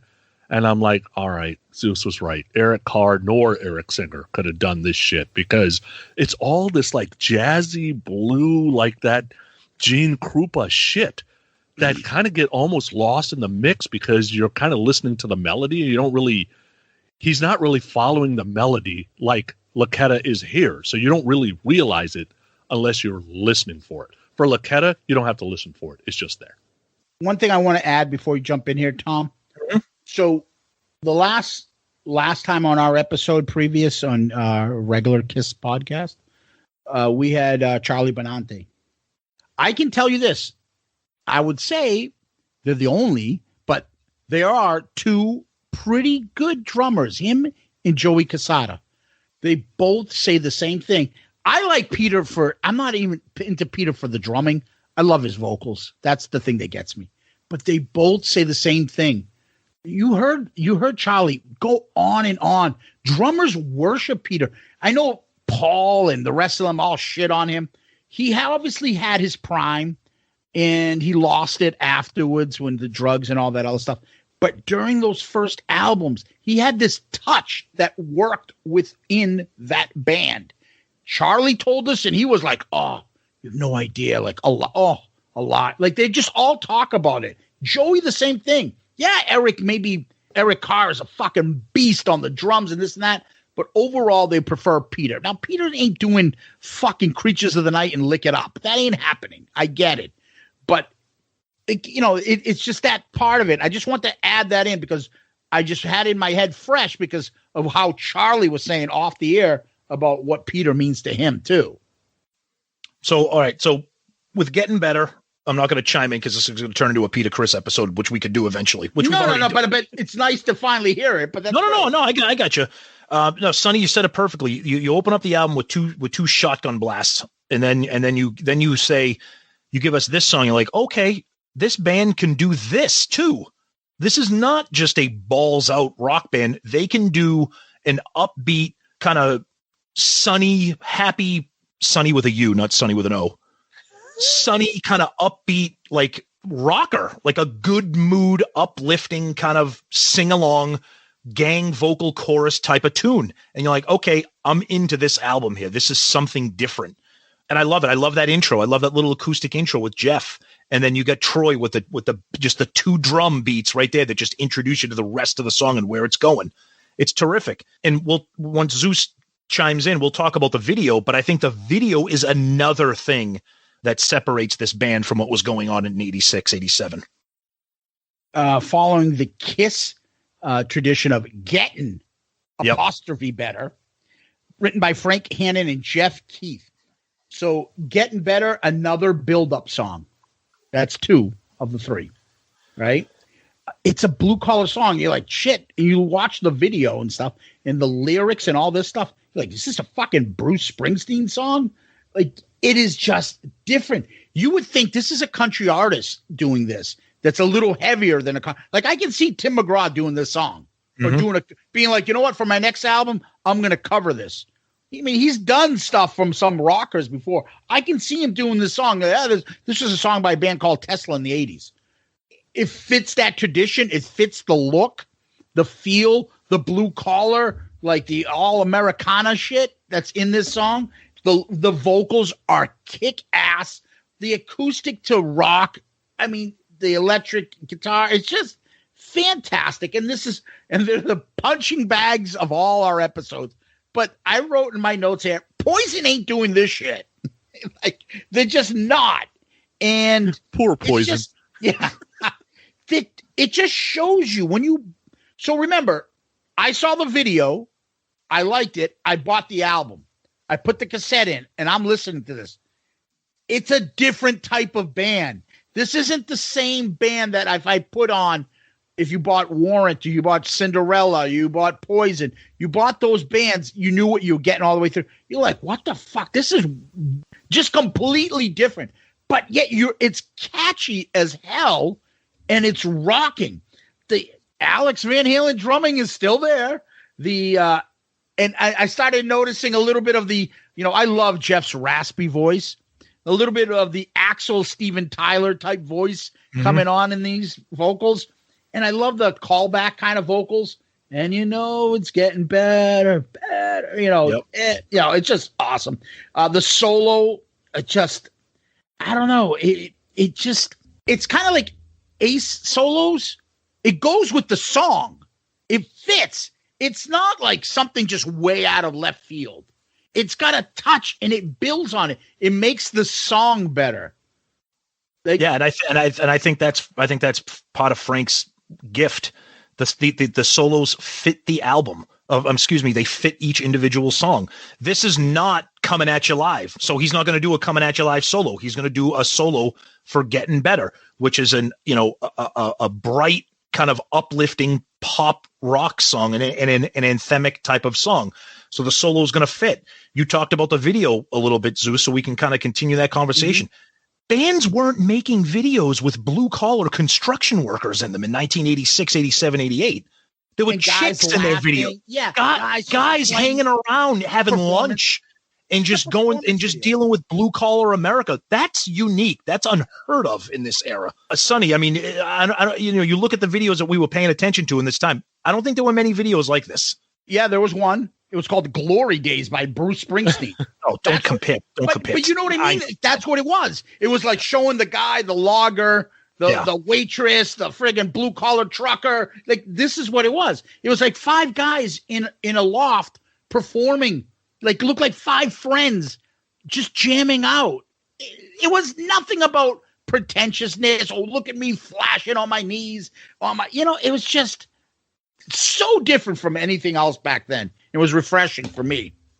Yeah, both videos are done on the same take because they're in the same place with the same clothes on, basically. I mean, what do you mean both? I think there's a second Modern Day Cowboy has a video. There was 3 videos. Oh, there was 3. I didn't even know there was 3. We'll get into that. Yep. But anyway, the 2 I saw, it's the same. It's the same shoot. I think it might be the 3. The blue collar thing. Jeff Keith just walked off a cement truck. That's what he was doing. Exactly. He looked like got hit by a cement truck. Right. So and Frank is 20 years old when this album comes out. Right. So even if he wanted to do the Vinnie Vincent crap, somebody would have came up over the top. You better back that off there a little bit, buddy. You're 20 years old. You do what I say. Yep. So. All right. What do we got next? That's it. Thanks. See you next week. Bye. Next song. Here we go. So Too Late for Love. I think there's about 80 songs out there that got this title. I guess if you put a number in each place, it makes it different. Sing-along type chorus. It kind of starts with that whole bass and drums. I love the one instrument coming in at a time. That's always awesome. I'm a sucker for the stop-start in the verses. I always wonder, like, when the music stop starts, it's like when the writer of the lyrics is trying to figure out the melody, let's say, or whoever's figuring out the melody. It's like, how do they have the melody and that's why they're start stopping, or are they trying to put the melody on top of the start stop? I always wonder that stuff. Of course, he drops the F-bomb, can't go wrong there. And, I like the marching band drum beat thing that they're doing, with the little siren sound joining in. That's cool. I never understood the 1, 2, 3, 4 thing here. So I guess it's because you're using the 2, 4 and Too Late for Love, or is it to make it feel like it's more live? Like, I don't know exactly why do it? Because even if you're doing it for accounting so everybody starts at the same time, just edit that shit out. Like, why leave it in there? So it's almost like they're trying to show you it's raw and not overly polished. So that's kind of my take. I like the song, though. There's no reason not to. Yep. I love the intro. Again, another song with a moody intro. And then when those drums and the guitars kick in, that's an aggressive sounding riff and drum beat. They're just kicking you in the face again. And I love it. And that opening lyric, one of the great opening lyrics to a song. And one of my favorite things that stands out in this song that I love, and it's very subtle, but you can pick it up. When the chorus kicks in, that's when Frank introduces the acoustic guitar, and you can hear it laid over the electric guitar. And I love that. I love when bands do that. Kiss does that a lot. There's a little bit of that on some of the songs on Dress to Kill. There's a very subtle acoustic guitar that you can hear over the electric, and I think that makes the song sound a little bit more interesting, a little more effective, and it's just another killer solo. I mean, it's just, I don't know. I can't say enough about these songs, but this is another one. And you're right, the 2 and the 4, and I don't know, but I like how he counts off the 1, 2, 3, and then boom. I love that. I'm not sure it's necessary, but I love it. This song, Too Late for Love, written by all 5 band members. Again, that's interesting. I can't believe this fucked up world. Great. One of the great opening lyrics of all time. Yeah. And guitar on this. There's that, I don't know, is it a siren? That thing that goes off? I'm not sure what that is, but it made me think there's like, is this the beginning of Kickstart My Heart? Because it comes in a little bit later again. And I think it was after the first break it comes in, right? That's his guitar. It sounds like Kickstart My Heart. Right. The verses and the guitars and the singing is just phenomenal. And the guitars is just another great solo. I just not as interesting as the other songs, or not as one of my favorites, but there's nothing I can say bad about this song. It's another good song. And that's it for Too Late for Love. All right. Okay. Let's rock me now. Rock Me to the Top. To me, this song is a little more metal, right? Like I can hear AC/DC doing this type of song. It translates very well live. It's loud, it's aggressive. On the recording, and on a lot of these recordings, you'll hear like one guy's guitar on one ear, the other guy's guitar on the other ear. And then the whole, Zeus was mentioning it earlier, Jeff's rasp, he is a huge Steven Tyler fan. There is absolutely no doubt. That's why some of the times you can't even decipher some of the lyrics he's saying, right? Because it's in the vocal phrasing really, plus the raps that kind of gets it there. But this chorus, man, like you listen to this song one time, it may not be the best song on this album, but it will swim around in your head. You'll be, sitting there making your scrambled eggs. Rock me, rock me, rock me through that. Like, it's just one of those songs that just kind of swim there. The LUVE. I guess when you walk off a cement truck, I guess you don't know how to spell. I'm not exactly sure. I don't know if that's trying to be kitschy, but I really like the song. Yeah, the intro, you get that kind of screaming guitar, and then the song just kicks into gear. And again, another type of song that they can do the slow, moody rocker. They can do the upbeat pop rocker with Getting Better. They can do something aggressive, and then they do something fast, and it works, and it fits, and they make it work with the musicianship and with Jeff's lyrics. Another killer solo, and I love the tempo of this song. It's fast, but it's not too fast. It's not slow like Too Late for Love, but they turn it up a notch. And it's hilarious. I'm like, Jeff, you're doing so great. This song is spectacular. Why are you throwing in the LUV love at the end? Don't do that. Don't. I'm like, you were this close to being this close, and then you just had to throw that in it. But it is 1986, so that's okay. But yeah, another killer rocker for me.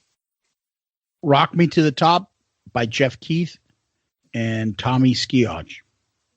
So for me, if this is them going into the traditional 80s style rock music at the time.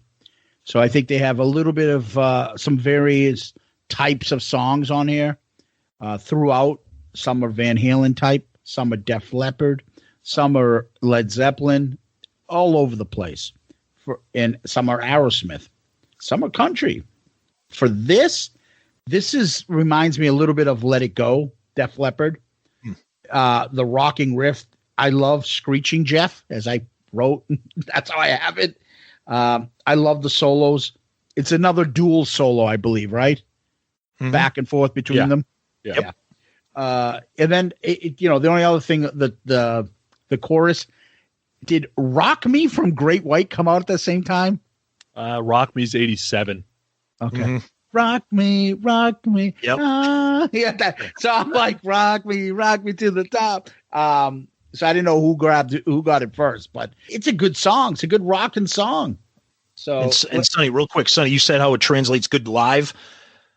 For anybody out there that's a fan of Tesla or a fan of this album, they released a few years ago Mechanical Resonance Live, which I wish more bands would do that. It's spectacular. The only thing that pisses me off is that the track listing is not in the same order as the studio version. But why the fuck would they do that? I have no idea. It's so annoying. But it's the album cover. It's like an updated version of the album cover. It's similar to the original, but a little bit different. And it's entirely live. Jeff sounds a little bit rough, but it is 2016, I believe it came out, or 2019, I think it came out. Band sounds spectacular. If you're a fan of the studio, I can't urge you enough to get that. But when Sonny talked about it translating live, I just wanted to throw that in there. Cool. All right. Let's see if we're any good together. Okay. So for folks who don't like, whether you want to call it a power ballad, whatever you want to call it, slower songs. The first half of the song drags. It's a little bit of a longer song, but the second half absolutely rips. This is where Jeff's rasp pays off. When you have a pain in the message that you're trying to build, and guys like Hagar and Jeff Keith can pull it off because the rasp sounds like pain. So if they can put some emotion behind it, I am not talking fucking Brian Johnson rasp. I'm talking about like soulful rasp, right? Because this song is a bit country. There's no doubt that it's got kind of that country feel, but man, the soul and the lyrics are amazing. I really like this song. Now, depending on who you believe, Luccketta said he wrote it on piano. There's been some different takes on who wrote this song and how they wrote it and what they wrote it on. But to me, it's a great song. I think this is one of the most criminally underappreciated and underrated and unknown ballads of the era. And it pains me that this is not more popular because it is just spectacular. It is one of the slowest in terms of tempo power ballads I've ever heard in my life. It sounds like it's almost too slow. But once you get into it, and Sonny, you said it, Jeff's vocals make you believe that he is just heartbroken, that he is legitimately suffering through this song. And then to take such a heartbreaking anthem like this and spin it into one of the most blues boogie rockers where it sounds like you got Jerry Lee Lewis and Chuck Berry joining you on stage. And it goes from him being upset and, we're no good together to, the word is out. You're out on the town. It's like, I was mad. Now you're kind of a bitch. And now I don't know what to think about this. I just think it's a spectacular song. And I love how it starts one way and ends another. Really, really excellent song. All right. We're No Good Together, written by Frank Hannon, Jeff Keith, and Troy Luccketta. I love the slow beginning, bluesy version of the song. It's a little Since I've Been Loving You, Zeppelin. The drums are very similar. The drums on Since I've Been Loving You and We're No Good Together. Bill, Bill, Bill, Bill, bang, crash. Love that. Absolutely love that. Then when it picks up, and then the drums go, oh, my God. What I pick up on that and what I love is probably, I don't know, the most iconic, one of the most, you may not like it, iconic solos ever, and that's Freebird. That's what I think of. that Freebird solo when it fucking goes and then just like and the drums are going, everybody's just, you got the rhythm guitarist going and the fucking lead guy's going off. Yep. And then he's just going nuts, except Jeff is singing along with it when Freebird just is all guitar. I fucking love this. And then you could pick up that piano going with it. I love that. The piano, you can hear it in the background, a little bit of that piano, and it makes me think of that it's not a keyboard, but like the piano you pick up on Nothing to Lose as well from Kiss. So I can't tell you how much I love this song. That last part. So for me, I know it's slower in the beginning. That last part in the solo and stuff, this is another Mother Earth for me.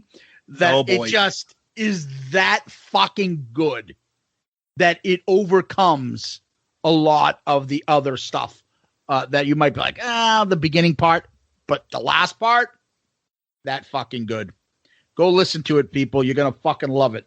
Nice. So let's go Cowboys. So if I had, and someday I will, a top 50 rock songs of all time, those top 50 songs are going to be, like in my mind, perfection. There's going to be The Trooper is going to be on that list. When It's Love is going to be on that list. I am telling you, Modern Day Cowboy is absolutely on that list. This is my favorite Tesla song. It will always be my favorite Tesla song. And there's a lot of reasons. One, it's just a great song, right? Just point blank, it's a great rock song. It drew me in from day one because I loved that gunslinger vibe. There is something about a rocker gunslinger song like Rats Wanted Man that like totally gets me. I don't know what it is, but if they do it well, it goes off really well. The is even placed like perfectly in the song. And for all the bitching I do about these idiot bands that don't know what single to release first, this was the best single to release off this album. I cannot say enough about this song. Like, I absolutely love this song. Ditto. My first comment, one of the all-time great 80s rock songs. It's just undeniable. And you said it too. You hinted at it. I love songs that have like a story kind of, you're dropping the names of all these like famous like crooks and criminals.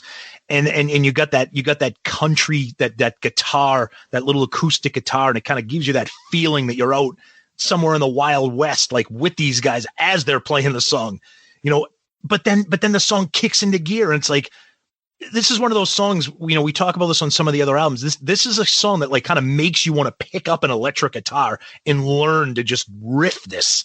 It's spectacular. It's great. We'll talk about the video, of course, but just an awesome tune. Meh. Oh, Fuck you, Zeus. I quit. I almost feel bad, like having to say what I'm going to say. I actually thought you were joking. You're about to seriously call this meh. I love the song. I love the song. I don't love it like you guys. It's a great song. It made me want to go out and buy this album. There's nothing bad about this song. It kicks ass. The vocals, the guitar, the lyrics, all of it. Johnny D and his company. Okay. Yeah. Anytime you can reference John Dillinger and call him Johnny D. Johnny D is famous for having a big cock, by the way. Okay. I didn't know that, but thank you. There you go.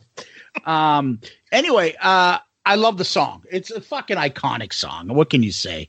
I feel bad because I feel like you guys have it on a place that I don't. But it got me to hear that out of nowhere, that video, that song, to be like, I'm buying this album. And it's still one of my favorite albums of all time. I think for me, it's also a little bit of fatigue because I know this song so well. Yep. The other ones I don't listen to as much. So getting back into this, I see the brilliance in it. And when we get to the rankings, you're probably going to be like, what the fuck? A lot of it's fatigue. But this is another album that number 12 will probably be, of the 200 songs that we've done, maybe number 100. I mean, that's how good this whole fucking album is. And it just depends on your type of thing. For me, I love the song. I know what I'm gonna get later. It's fine. I'm putting a little foreshadowing into it. That's fine. You want to talk about the video and the hobo that's in there? It looks like the guy from fucking Friday the 13th, the original part 1 and 2. Yeah. So the video. All right. For all the love I gave the song, we could talk about the hobo and the movies and blah, blah, blah. Can we talk about the 5 members? All right. So we got Jeff is wearing the Runaways belt, right? He's got like Lita Ford's belt on with a musical notes shirt. And Joan Jett's haircut. Yeah, basically, right? Wicked. Troy, buddy, if you're going to wear suspenders, you got to do it like Tommy Lee. No shirt, dude. Like that. The suspenders don't belong in rock and roll. Or never wear them ever. Or you got Tommy with the Wham shirt going on. Like, I don't understand the George Michael little swaying shirt he's got going on. Frank with the black and white jacket like he's going to a job interview. I don't exactly know what happened there. But Brian was wearing the Ace Frehley lightning bolt strap. You got to give it to Brian. Yep. Putting on the old Kiss. So everybody's kind of got their own thing in this video that I was picking up on going, okay. I thought it was kind of cool. They actually had a guy play the role of like Nikola Tesla as the projectionist. Cool. Yeah. And they're showing clips of like, some kind of shoot 'em up movies, but the video there's like too much going on. I'm like, just either make it like a gunslinger shoot 'em up video or make it a band video but it's unique for the era. Okay. So again, bring out the punching bags. You talked about by the way, Modern Day Cowboy written by Frank Hannon, Jeff Keith, and Tommy Skeoch. But you talked about the video, right? It's a performance type video. Okay. Look at that. And then look at Talk Dirty to Me. Oh yeah. Same era. Mm-hmm. Right. And then just look at the hamming it up and stuff. These guys are just doing a straight up performance video. And that's why they can't sell stadiums by themselves. And that's why nobody knows who they are, right? For all the things that Poison is or isn't. Their guitarists aren't bad looking guys.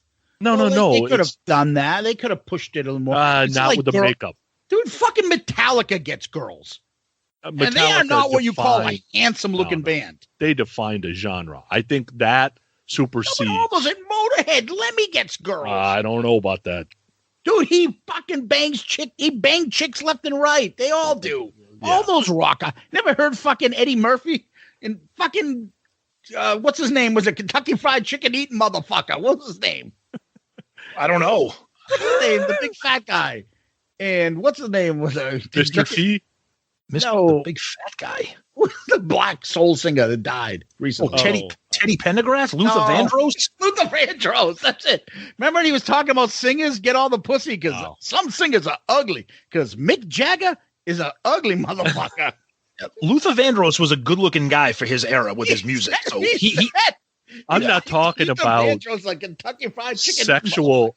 I'm not talking about sexual escapades. I'm talking about people who can buy the albums. Right. Like and to give like the party. Mick Jagger, the chicks love the Stones. They bring a party. They bring a party atmosphere. Tesla does not do that. Right. And in the 80s, you had to do that. I disagree with you. I don't think it's the chick thing. They had a song like Love Song, which was really popular with the ladies. Chicks love that song. I don't think it's the thing. I just think that they got unfortunately lumped in and they were too like, we're not changing who we are to kind of like if they were bigger during the hair metal stage because they fucking sold out a little bit and glammed up or whatever, then they would be probably bigger now. But they did it their way and they weren't as big then. And then they still got punished for being in that era, even though they never should have been. I just don't think I don't think it's the girl thing because but also too they were more aggressive and harder rocking than a band like Bon Jovi and Poison.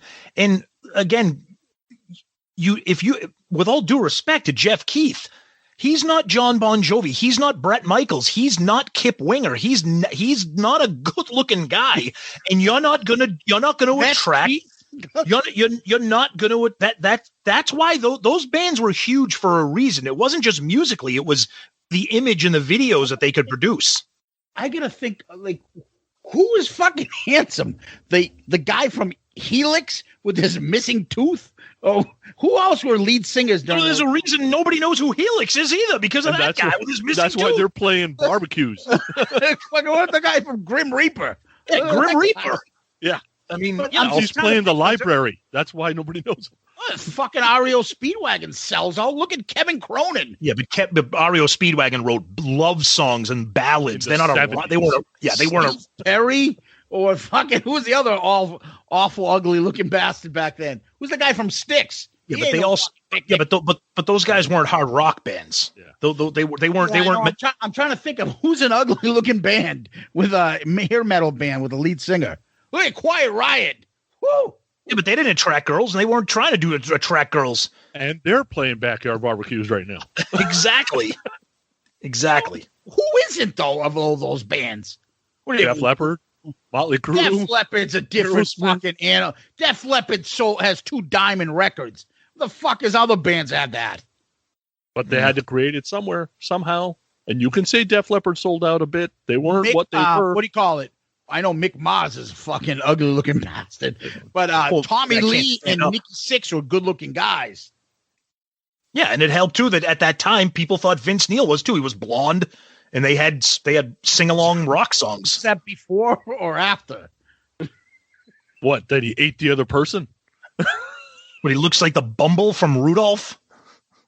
That meme that goes out with him like ah. I was trying to set that one up. All right. What's our next episode going to be on attractive fucking bands? That's the next live stream.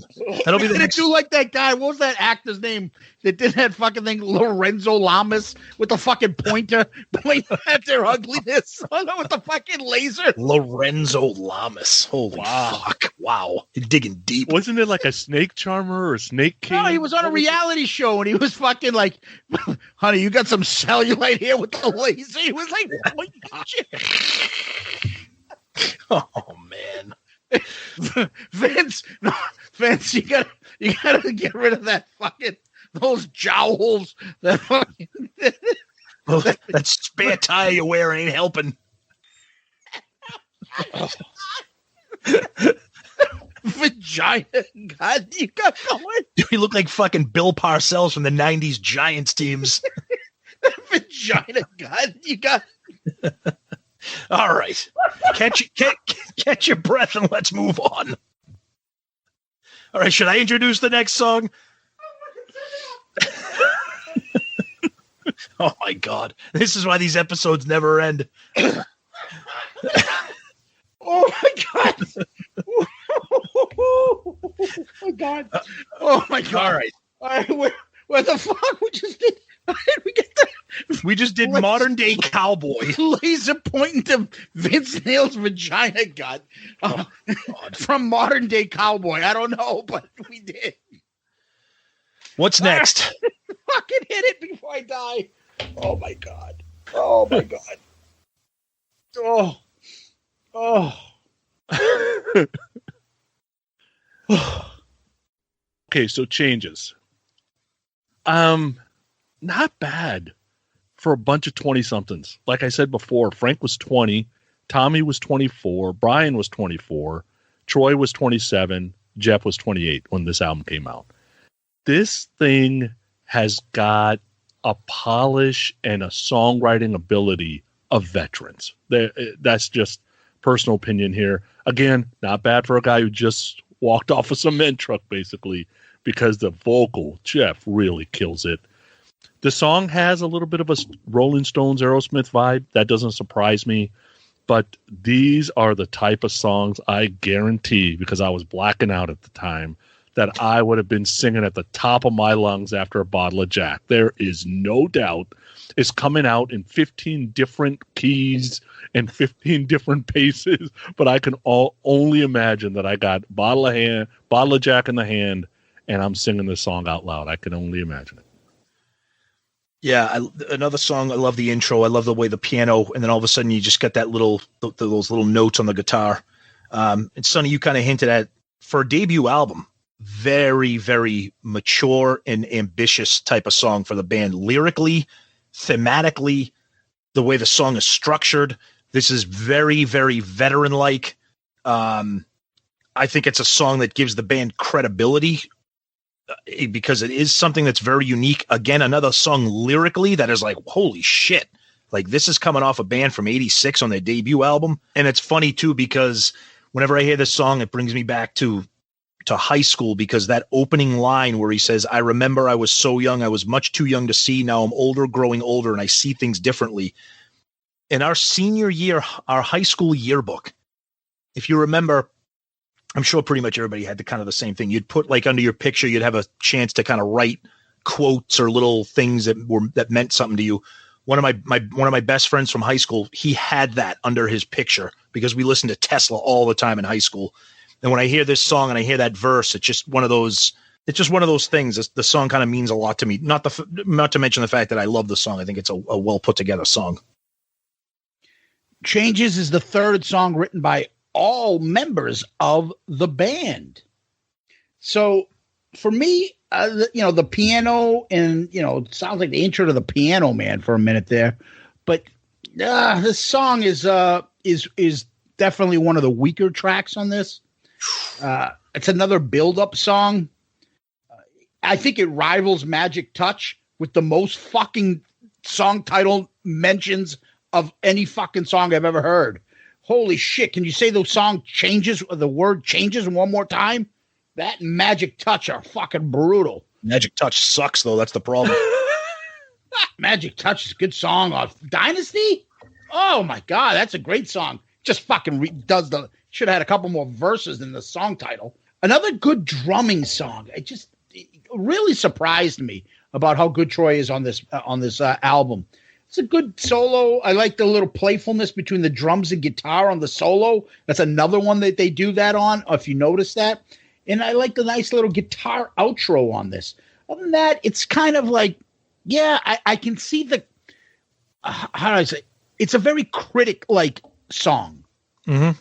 And that's why I was like, it doesn't move me, but it's kind of a sophisticated song and stuff. It's just like, and I'm not what you would call a sophisticated type of man.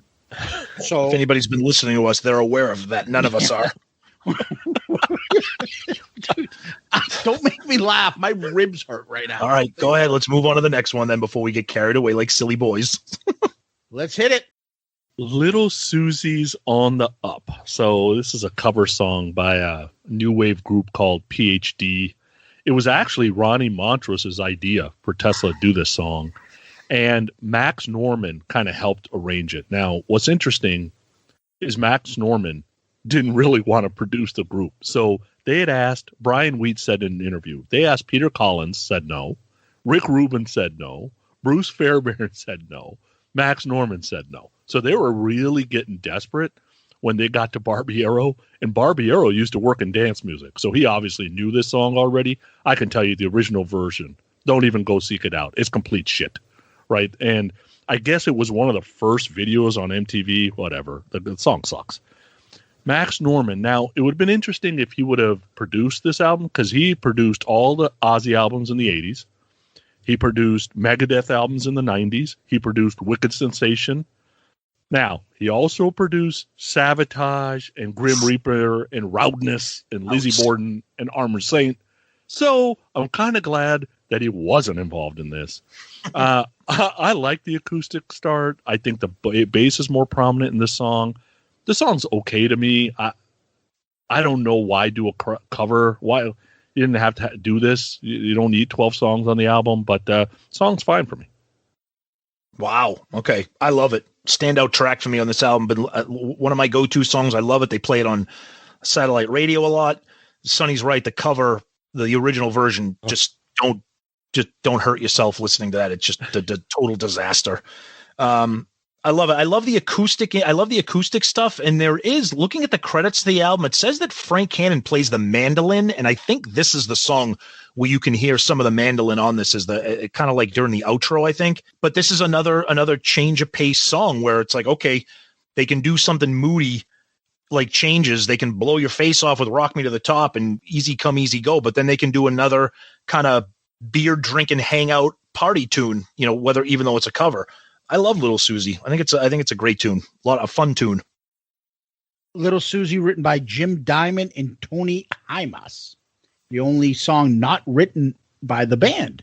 It is a cover, and is probably the best cover that I can think of off the top of my head, probably from that era. I fucking love this song. I love how they took something obscure and made it their own. It's not, hey, let's be one of these bands that want to do Anarchy in the UK, you know, because no one's covered that ever, and think that they're so full of themselves that their version is going to be the best. This is an obscure song. They took it, they made it their own.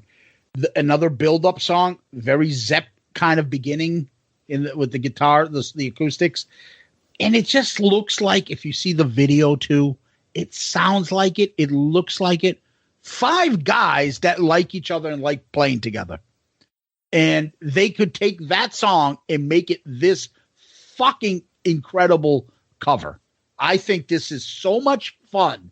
It is just one of those songs that is not typical of the era, but it reminds me of this era. It's just different than what we're used to. And yeah, Sonny, I also put that in. This the only time I mentioned the bass, and throughout anything that I picked up on this song. I can't believe they took that awful pop song and got this out of it. The solo's great, but you know, the big thing for me on this is Jeff's vocals on this are incredible. It's just the way he sings, especially that last part. It's just, I can't explain it. I certainly can't replicate it. Oh, the music makes you feel. And then you got the screeching guitars going along with his voice. And it's just so much shit's happening. They're just so ahead of different types of bands from that era. You think of them like, holy shit, this is so different and so cool. I think it's the most unique song on this album. It blows me away. It's one of my favorite songs of the era, and it's just different, and that's why I love it. So that's Little Susie. Real quick. Sorry, Tom. Go ahead, buddy. I just want to make an extra comment about this video. Tight jeans and white sneakers on a man is not a good look. Oh, that's right. Were you noticing his hickory nuts too, or no? Dude, it's just a bad look. Tight jeans on a guy, if you're gonna, okay, I get it. But white sneakers with the tight jeans, at least it's not one. I think that's like a whole band. They're all fucking wearing those Gene Simmons fucking orthopedic sneakers. It's just, dude, nobody needs to see your Reebok wrestling shoes from the 80s. Yeah. It's just a terrible look. Terrible look. So that's my comment on the video there. Yeah, rough. I know. Yep. You got it. Actually, I forgot all about it, Tom. You're right. But it's another performance type video. Yep. So I think it's the same stuff. The only reason I don't think it's the same, like, throughout all 3 is that Jeff's hairdo eventually did get better. I think you might be right. In the from Modern Day Cowboy. Whew, yep. That was looking rough. All right, let's go to the next track. Love Me. Fun song. I think it should have closed the album. Just my opinion.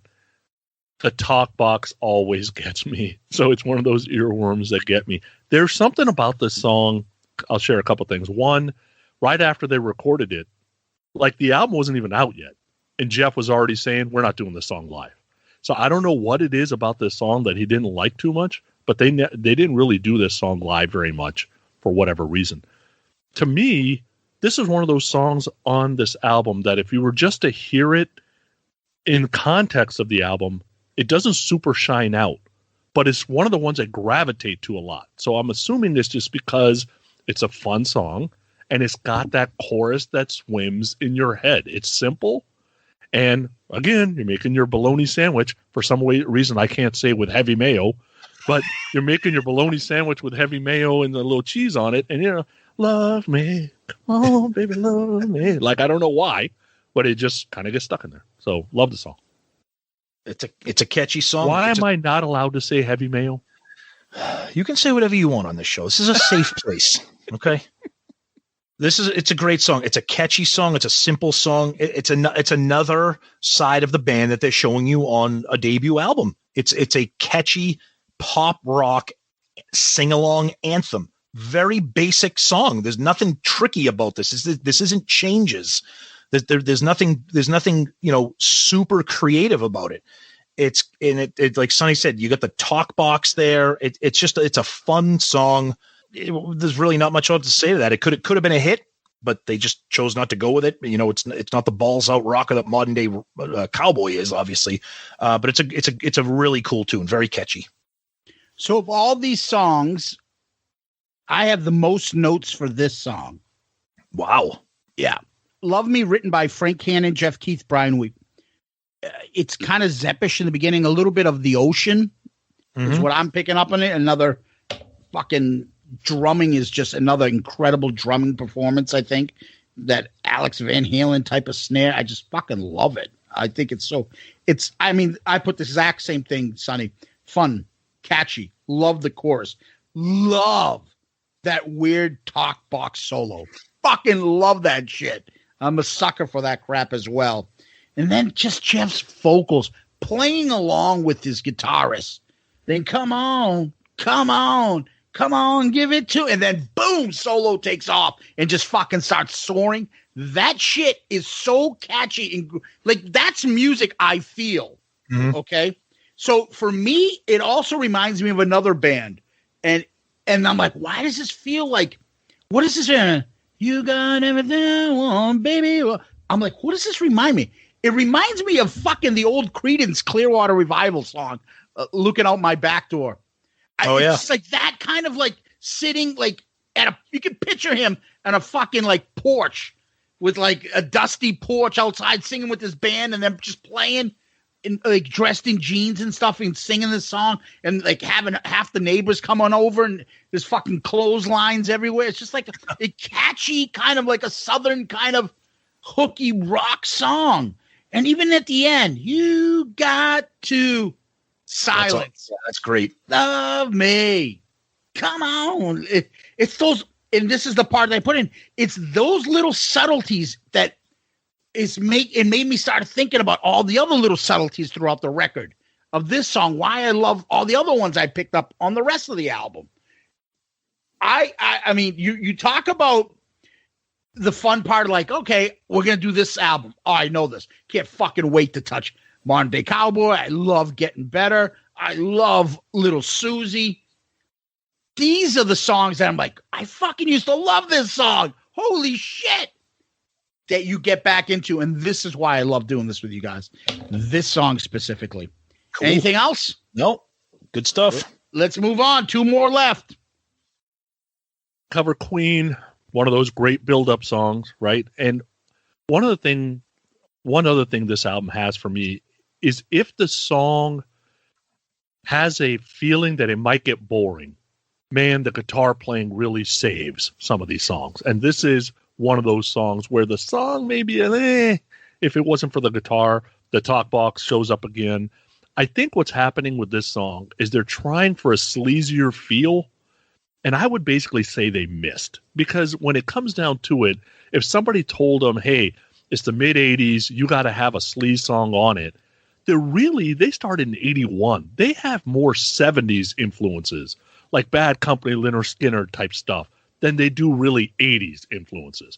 So here's them trying to do something that probably was supposed to be Motley Crue, Radish, Warrant type, and I would say they missed. I like the song, but we got to remember that they're doing this 5 years after they've really started, and this really isn't their bag. And in the long run, they did a lot less of these type of songs. Yeah, no, I agree with some of that. I think I like this a little bit more than you do. I like how the song starts off with a little bit of a riff and a vibe, and then it just kind of switches gears when he gets into the verses, and it turns into the drum beats, kind of like a little bit of a shuffle. Then you get those gang vocals coming in with the bridge into the chorus, more talk box stuff that I love, and then I love how the song switches gears and goes upbeat. It goes crazy at the end. It turns into like a real ripping rock song. So I think that adds a little bit of something extra to it. And I'm going to tell you right now, for probably until we started doing this review. I'm going to be honest with you. Those lyrics when he says, "I see your face in the magazine, best looking bitch that I've ever seen," ever. I swear to God, I thought he was saying best looking tits that I've ever seen. I swear to God, even when I hear it now, knowing that he's not saying that, I'm still like, no, that's what he's saying. These lyrics are wrong. He's not saying bitch, but he is. No, I like it. It's another different song, and I keep saying it about this album. You listen to a lot of albums where everything sounds similar. This is just a different song. Sonny, you don't like it as much as me, but I think that's why it sticks out for me, because when I put this album on, I'm like, do I want to listen to Too Late for Love, or do I want to listen to We're No Good Together? Nah, I'm going to put on Cover Queen because that's different than everything else on the album. For me, that's good. I don't know what you guys will think of that. Zeus, Cover Queen. Cover Queen, written by Frank Hannon and Jeff Keith. It's Sonny, again, suckers for Talk Box. I love that shit. I also put the word that you used in my description, sleaze rock. That's not really their style, but this is like the sleaziest song they've probably put out on this album, at least. I like the callback vocals going back and forth on this. I love that middle breakdown, and that whole little different segment reminds me of what? Rocket Queen, whole different thing at the end out of nowhere. Yep. What's up? No one brought this up yet. What's up with the record scratching? Fucking Dougie Fresh part of this? Oh, I love that. I love that guitar effect. That's an awesome. That sounds like Jam Master Jay. Oh, I love that. I'm glad you brought that up because I forgot to bring that. I think that's a really cool effect as they go into the next verse. I love that. Yeah, that sounds like a record scratch. No, that's a guitar. That's a guitar effect. Yep. Then I stand corrected. I don't know what that fuck. I thought it was Dougie Fresh. You actually thought it was a record? Yeah, I was like, what the fuck is that? I don't remember that in the album. Oh no, that's a guitar effect. Yeah.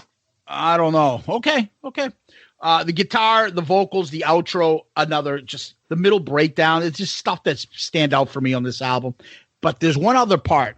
I think he went to the Axl Rose school of singing lyrics out of nowhere when he goes, taking care of business. What the fuck is that? He does that twice on this song. Out of nowhere, he just does, it's so easy. I don't know what the fuck he's doing. He never does that anywhere else, but he did it twice on this song. It's a good song. I think the fact that they do that second portion of the song at the end makes me like it even more. Nice.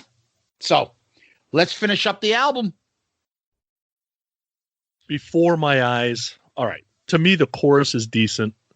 I just don't know if you need this on the album because you already got We're No Good Together. This whole gloomy Gus thing they got going on, they were known for smoking pot in the early days, so maybe they're hammered when they write this. And I don't know if this is their attempt of Stairway to Heaven, Dream On, because if it was, I gotta say they missed because the song, it drags just a little too much. Doesn't surprise me it exists because Hannon's a hippie, we know that. And then the abrupt ending. It's like somebody said, all right, you got 53 minutes and 39 seconds. If you go past that, we just end it. We don't care if there's another note left because it's really odd the way it ends. So this song, I tolerate it. I like it. It doesn't keep me from it being a Desert Island album for me. I just don't know if it was necessary. You bring up a good point with the ending. It's like somebody pulled the plug. And it even sounds. It's like it's like, did you just like lift the needle off the record or something? It's like, it's weird. But that being said, okay, this I've said it a million times, so forgive me for sounding a broken record. It's a different song. It's a very atmospheric song. I like Rush, so this middle section where it's just noisy with the drums and the guitar kind of going along and there's like effects. I think that's kind of cool. It's not what you would expect from Tesla. And I think that's why this song is the last song on the album because it's a kind of a nice outro for the album, in my opinion. It's a different song. I like it. I like what Jeff does vocally. And I just think it's just another type of song on this album that it's not, you don't really hear any more from this in future Tesla albums. And I think maybe Sonny, you were right. Maybe they kind of learned their lesson. Like, let's try this. No, let's not. But I don't mind it. Before My Eyes, written by the whole band with the exception of Brian Wheat. So the intro sounds like Nobody's Fool. That's what I thought it was like. You could totally take that for Cinderella's opening. Cinderella's Nobody's Fool. I like the vocals on the verses, but I can't stand that chorus. It's like almost like he's like right before my eyes, like he's like annoyed that he has to sing this chorus. But I like the way he sings the song, and like it just that little hiccup he's doing in his voice in the verses. It's pretty cool. You know what this reminded me of? And I put this down. It sounds like Billy's Got a Gun, the ending from Def Leppard. Okay. I'm like, is it like that? Is that what they were trying to pull there? I was like, it sounds like Billy's Got a Gun. It's on, and then click. Like, what the fuck was that? The weird solo. I don't know the name of the song. It's I'm racking my brain right now. What's the song by Audio Slave? It was like their first song and they hit. Yeah, It sounds like that. Yep. Yep. Like I can't explain it, but I'm like, is this a solo? What is this? And like, it's not really. What are they doing here? So I don't know what that was, but again, not bad. Not one of their weaker tracks, but again, not bad. If that's one of their weaker tracks, God, we know where we stand on this record. But anyways, that's the end of the tracks. I'll get this out of the way. I fell in love with this album again. It ain't going anywhere for me. It was always kind of around, but now thanks to what we do, it'll be around a lot more. I remembered how great this is. Honestly, this is one of those albums that there's nothing in it. I'm like, oh, this song's fucking terrible. And I love that we all picked this. So that's my thoughts. Yeah, I've been waiting to talk about this one. It's an album that has really never left the rotation for me. I never came out of a Tesla mode, like I said earlier. I think this might be the band other than Kiss that I've seen the most. Every time they come around, I always go, whether on their own when they play in the small clubs around the New England area or when they open on those tours when they play with like Def Leppard or whoever. Just a perfect album and an important album that I'll just continue to listen to. For me, being in the Bay Area, I've seen Tesla umpteen times. They've opened for the big acts. They've played headliners for smaller acts. I've seen them with Kiss in 92. So seeing them live, I will tell you, I've seen them on the Monsters of Rock cruises several times. And I will tell you, the last Monsters of Rock cruise, to me, they sounded a little rough. Jeff's getting a little rough now. Okay, he is. So, but this album, I have a few bands like this. I don't want to tell you who all the bands are because we may be doing albums with them later on. But there's these bands from the 80s that the first record is Desert Island for me, and then it goes backwards after that to me. You know, as the albums went along, I found more and more things to maybe not connect with Tesla. So Tesla is not one of my top 20 bands, and not one of my top 25 bands. This album has not left my phone at all. I would tell you, you got to listen with headphones because there is so many things going on that you will miss if you're not listening to with headphones. And if this album was like 10 songs, it would be even higher on my list. I have like this 40 or 50 albums that I have as Desert Island albums, and it's on that list, but it would be much higher if it was only like 10 songs. Nice. Well, let's find out what those 10 songs will be, because you're going to find out because you're going to see what your last two are on this album. So we have 12 songs on this one. So let's start. Sonny, number 12 for you.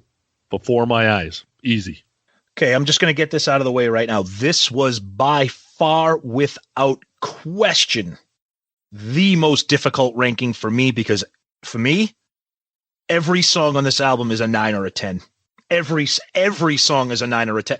My bottom two are probably the 9s. The rest of this album it's impossible, and I almost feel guilty. I'll be honest with you, while we've been recording, I've been switching my list while we've been talking.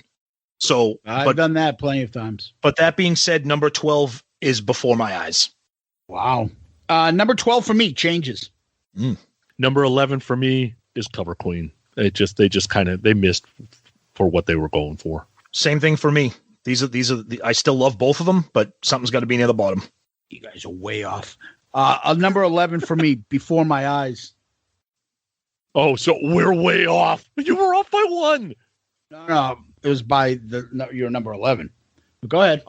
Okay, so this is the part where it gets tougher for me. There is a number one, no doubt, will always be number one. But 2 through 10 was very, very tough for me because they're all great songs.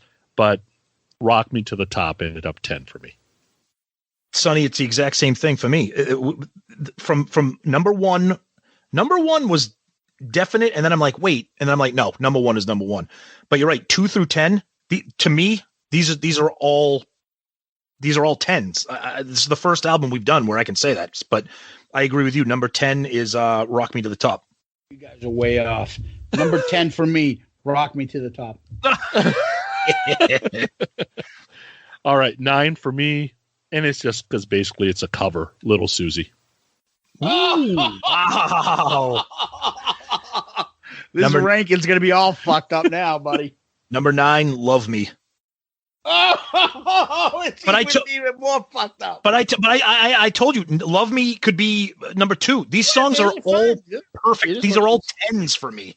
All right, number 9 for me, Too Late for Love. Ouch. All right. Number 8 for me, and like we were saying, you got to have some sort of reason to rank it, right? The only reason I ranked it at 8 is it's just a little too slow, and that's We're No Good Together. Okay. Number 8 for me, and again, this is when it really started to get challenging for me. Number 8 for me is Changes. 8 for me, Coming at You Live. Wow. All righty. Number 7 for me was Getting Better. Okay. Number 7 for me, and again, I love this song, but something's going to be number 7. That's We're No Good Together.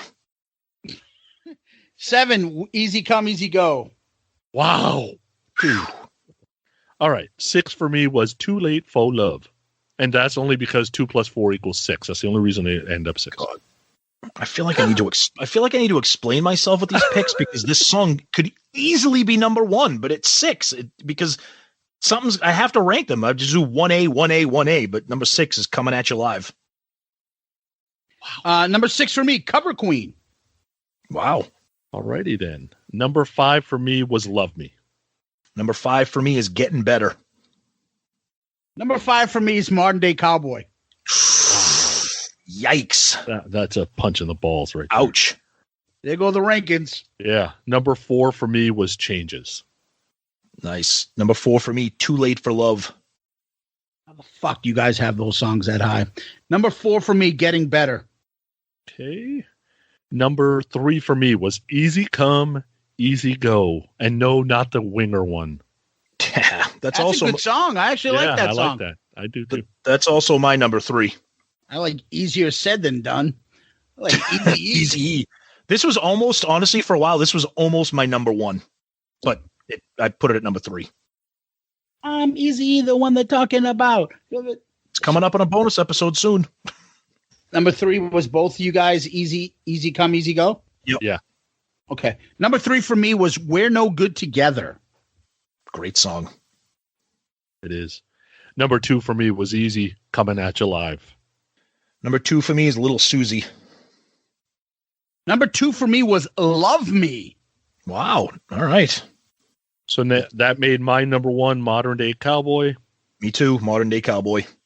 And you both are wrong. Number 1 for me was Little Susie. No, I'm not going to argue with that. I had that at number 2. Honestly, for me, 6 and above was the one. Actually, I should say 5 and above were the ones that I don't know. I could probably put Getting Better, Modern Day Cowboy, We're No Good Together, Love Me as number 1 someday too. I could easily put that. Well, we had a clear top 3. Number 3 was Easy Come, Easy Go. Number 2 was Little Susie. And number 1 was Modern Day Cowboy. Nice. Yeah. Absolutely. Now comes the fun part. Comparing this to the previous records. So we've reviewed Appetite for Destruction, Slide It In, OU812, Super Unknown, Pyromania, Load, Peace of Mind, Bon Jovi, Blizzard of Oz, Jar of Flies, Winger, Single Soundtrack, Mechanical Resonance. Where is yours going, Tom? Album covers first, right? Album covers, my friend. Okay. Let's see. So I have, my number one. So my album cover rankings are Blizzard of Oz, Peace of Mind, Appetite, Pyromania, Slide It In, Jar of Flies, Super Unknown, Singles, Bon Jovi, Winger, Load, OU812. I love this album cover. And the reason I'm going to put it here is just because it has a little bit more cover. Yes, I know that we all love snakes and titties here, but I'm going to put it right behind Pyromania and right above Slide It In. Okay, so number 5 for you. Correct. Yep. Okay. Number 5. For me, I think for some reason I have his Sonny's going third on this one. For me, I put this right under Jar of Flies. So I would go Blizzard of Oz, Appetite for Destruction, Peace of Mind, Slide It In, Pyromania, Jar of Flies, Mechanical Resonance, Super Unknown, Singles, OU812, Bon Jovi, Winger, Load. All right. Sonny. So for me, the way I had them ranked was Peace of Mind, Slide It In, Blizzard, Pyromania, Appetite, Bon Jovi, Singles, Winger, Super Unknown, Jar of Flies, OU812, and Load. I am putting this number 6 in between Appetite and Bon Jovi.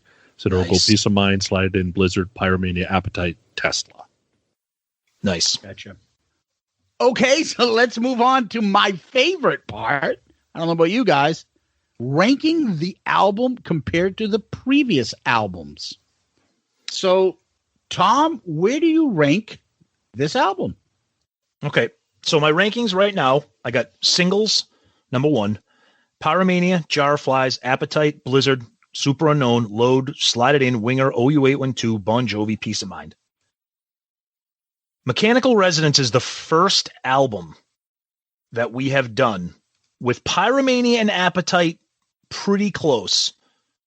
Singles and Jar of Flies are as high as they are because of the greatness, but also the nostalgia covers up some of the weakness on that album, which is why I have them ranked so high.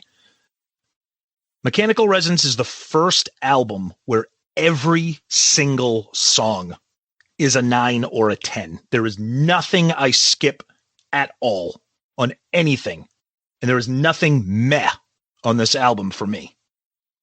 So that is a long-winded way of saying that this is my new number 1. Oh, ho, ho, whoa. Did not see that coming. As much as I love Singles, there's too many weak spots on Singles. I love Singles because the standout tracks on it are some of the greatest of all time.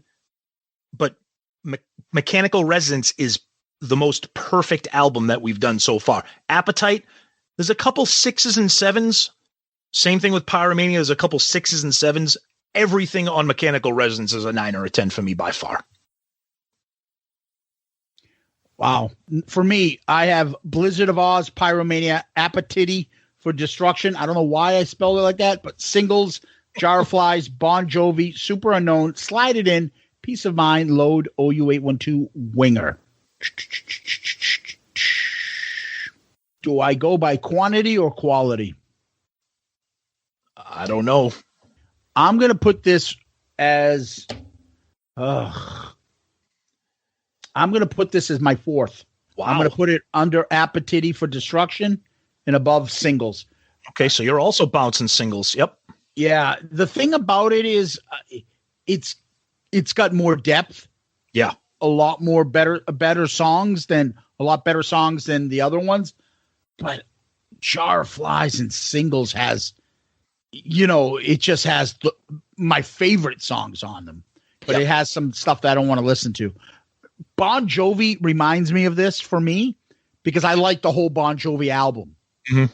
The difference is Bon Jovi has maybe 1 or 2 songs that maybe just one, maybe just Runaway that really stands out for me. I love the whole album.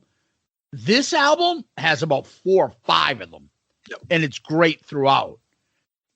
Some of them, but none of them are like, none of them move me like No Excuses or Birth Ritual or Sweet Child of Mine or basically all of Pyromania. Definitely not as Ozzy's Blizzard of Oz. Anyways, that's where I'm going. So I'm going to move it as to number 4 underneath Appetite and above Singles. Sonny. For me right now, I've got it ranked Slide It In, Appetite, Pyromania, Winger, Peace of Mind, Bon Jovi, OU812, Blizzard Singles, Super Unknown, Jar of Flies, and Load. It's going to be very difficult to beat Slide It In, because Slide It In is one of my favorite albums of all time. It's possible we review one other that can beat it, but I don't think we're going to review the other ones. Tesla's going to be number 3 for me. So it'll go Slide It In, Appetite, and Tesla, because all 3 of those are on that Desert Island album list, and Pyromania is not. So Tesla's going to be number 3 for me. Okay, so I don't remember, Sonny, but you say there's 2 songs off this that on this album. Yeah. What on Pyromania drags it down for you? Billy's Got a Gun's right off the top of the list. Me too. I'm it's not bad. It's one I skip. I don't skip anything on the Tesla album. Okay. Is there anything else on Pyromania? I'm just curious. No, just there's some I'm not super in love with, but Billy's Got a Gun is the top skipper for me. And if any album has a skipper, it's off that list. Yeah, yes, I don't think Billy's that bad. It's not bad. It's not whatever. I mean, even Blizzard for me has D on it, which I don't really want to listen to. But it's only fucking 30 seconds.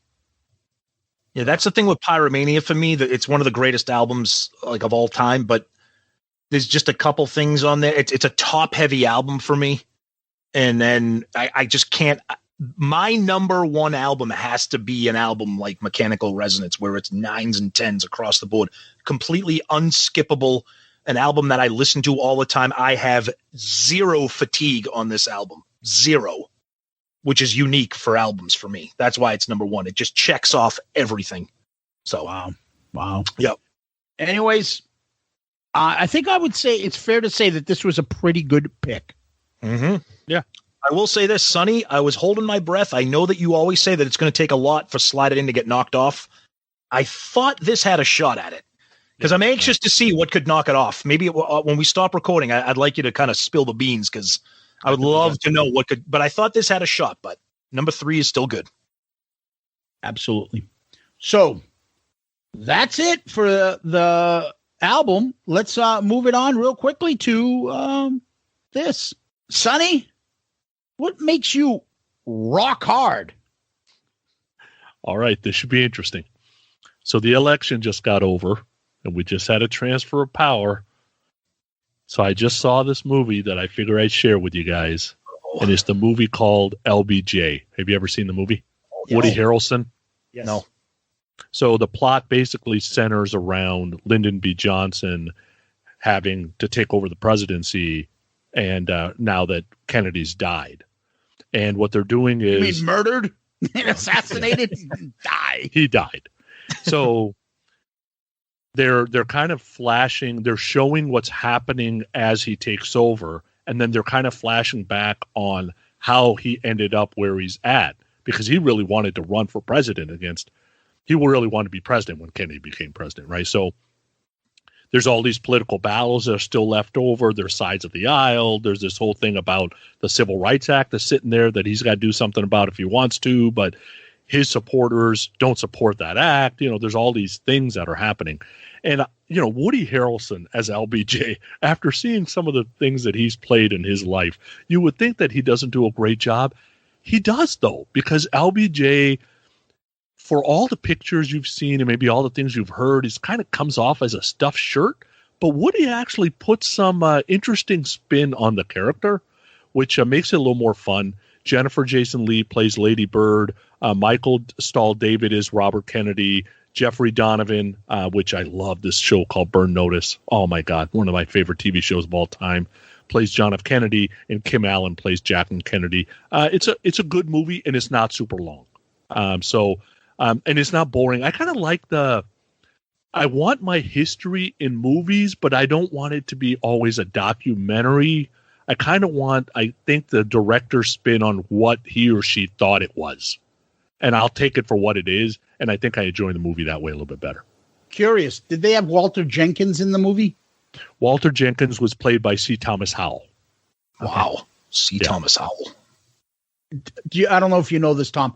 Walter Jenkins was like Lyndon Johnson's like favorite assistant. He was like an aide, and he did everything for them, him and his wife, and he was gay, and they didn't know that. And he came out, and he had to let him go. And it was kind of like a real kind of an emotional thing, like that he had to do. This is back then. Oh yeah, of course. Yeah. And so that was part of it. So I was curious about that. I've seen other stuffs about LBJ. Path to War is another great one. HBO did that one. There was one where what's his face from Breaking Bad did him too. That was another one. He played that on Broadway. Yeah. Bryan Cranston played him, and they did that on Broadway. And then I think they made that as an LBJ movie on HBO as well. But I love those political stuff. I love that he was, to put it like for those who may not know, I'm a political junkie, and I love this stuff. He was like, I would say he was like the Mitch McConnell. So as much as everybody on my side can't stand McConnell, can't stand him. That guy knows more tricks about getting shit done in the Senate than any fucking other guy since LBJ. Yep. LBJ used to get fucking a million things done. So I always equate it to, and I think that's why my hope is for Biden to get something done. I always equate it to Obama is Kennedy, the theorist, the dreamer, and all this other stuff. But LBJ was the one, because of his political background in conniving and bullshit and shady shit, was the only one that was able to get all the civil rights shit done. Nobody else was. And because he was from the South, they allowed him to get that. I know, now you just lost the South for generations and all that other shit. And all of a sudden Democrats became Republicans, or Republicans became Democrats in the South. It all changed everything. But he was so brilliant of a politician, LBJ. He got all those civil rights and all that stuff done because he was basically Mitch McConnell back then. And it's just a fascinating way of looking at it. Joe Biden was pretty big in the Senate, and he got a lot of big stuff accomplished during the time when things were getting done in the 80s with a lot of other people, and he worked across the aisle. Shit that he got, he gets blasted by my side of the aisle for help working with Republicans. I'm hoping that maybe something can come like this, like LBJ, and get some big legislation done. You never know. That's my hope. Maybe in a couple episodes, a year from now, 2 years from now, somebody will say, hey, remember when you said that? And some big legislation gets done. I hope so, for the good of our country. Now, that's it for me. Tom, what about you, buddy? Yeah, no politics in this episode for me. We're going to go straight to the sitcoms. So for Christmas, so during COVID, like a lot of other people, spending a lot of time working from home or binging TV, doing whatever. So Seinfeld for me is like the peak. And I never thought anything could even come close to it. Seinfeld is still a peak, but The Office is a hair away from superseding that as the greatest. It never will. But that being said, my wife got me this book for Christmas called The Office, The Untold Story of the Greatest Sitcom of the 2000s, written by Andy Green. And I love it, not just because of the subject matter, but because of the format. I think we've talked about this before. It's written in that oral history type of format, where it's all just little paragraphs of interviews during the topic. It makes it such an easy flow, fun read.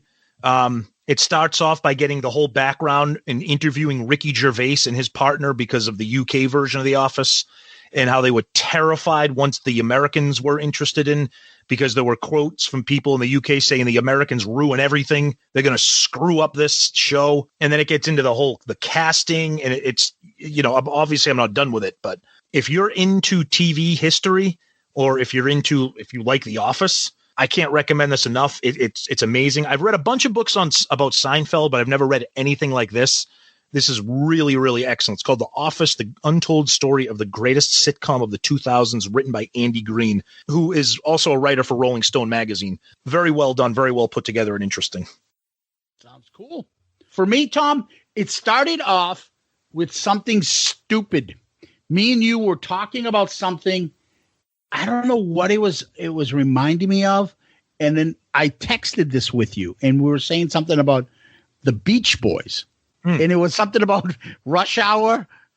Yeah. Touch a black man's radio. Oh, the Beach Boys, great American music. Yes. And then fucking, what's his name, got all pissed off. Don't ever touch a black man's radio. And I went down that fucking rabbit hole, and I love the Beach Boys. I have a couple box sets, a couple of their old stuff, Pet Sounds, all that stuff. I find Brian Wilson to be one of the big musical geniuses of all time. Guy ahead of everything. Just took too much LSD and went way over the top. So I just started picking up my my Beach Boys stuff. I love their music. I know you got the simple versions that you can always get into, Surfing USA, Surfing Safari, and then you get into a little bit more popish. You get to, I Get Around and stuff. And I remember they would always show Joe Namath highlights with that song in the background. And Help Me Rhonda. Catchy, poppy, fucking vocal, like, harmonies that are just, out of this world. And then you get into the brilliance of Pet Sounds and all that good vibrations, heroes and villains. And probably, I don't know if everybody else remembers this, a different generation probably remembers it than we do. Do you remember watching The Wonder Years? Yeah. Do you remember when he got dumped and she went onto the bus with some other boy and they played God Only Knows? It was like the first time I really listened to that song. Great song. And that whole imagery of that song playing God Only Knows. Paul McCartney calls it the greatest song. He's probably his favorite song of all time. It is so beautiful. It's just so done. And it's not Brian Wilson singing it this time. It's not Mike Love. It's brother Carl who sang a lot of the songs too. He's got such a beautiful voice. It's just a fascinating stuff. And so you get into all this stuff, and I got into the music, and I went down the rabbit hole and ended up on Beach Boy documentaries on YouTube. And I found Wouldn't It Be Nice, the Beach Boys documentary. And it documents all of this stuff, all of it from how ruthless the dad used to be and beat the shit out of them, and what an asshole he was to them and made Brian crazy, but made him a perfectionist. And it talks about, the whole creation of the surfer sound, and then the competition between the Beatles and the Beach Boys, and how they would listen to Revolver, and then all of a sudden they would come out with Pet Sounds, and then how they went into Sgt. Pepper's, and then they did the Smile album, and it never made it, and Brian went fucking crazy, and then the fights, the lawsuits. And then in the middle of all this is the crazy part of their brother Dennis and his whole story with Charles Manson and all that fucking craziness.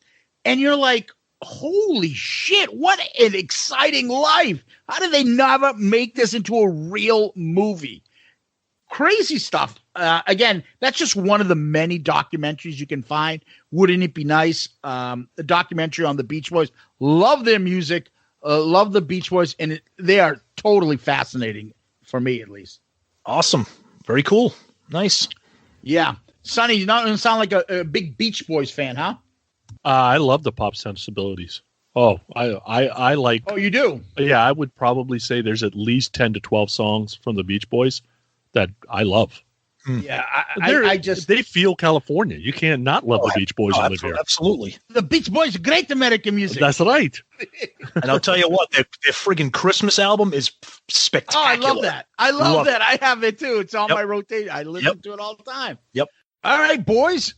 Before we end the show, Sonny, tell us about your handsomeness. Well, I'm a married individual, happily Not that kind of married. handsomeness. Oh, okay, sorry.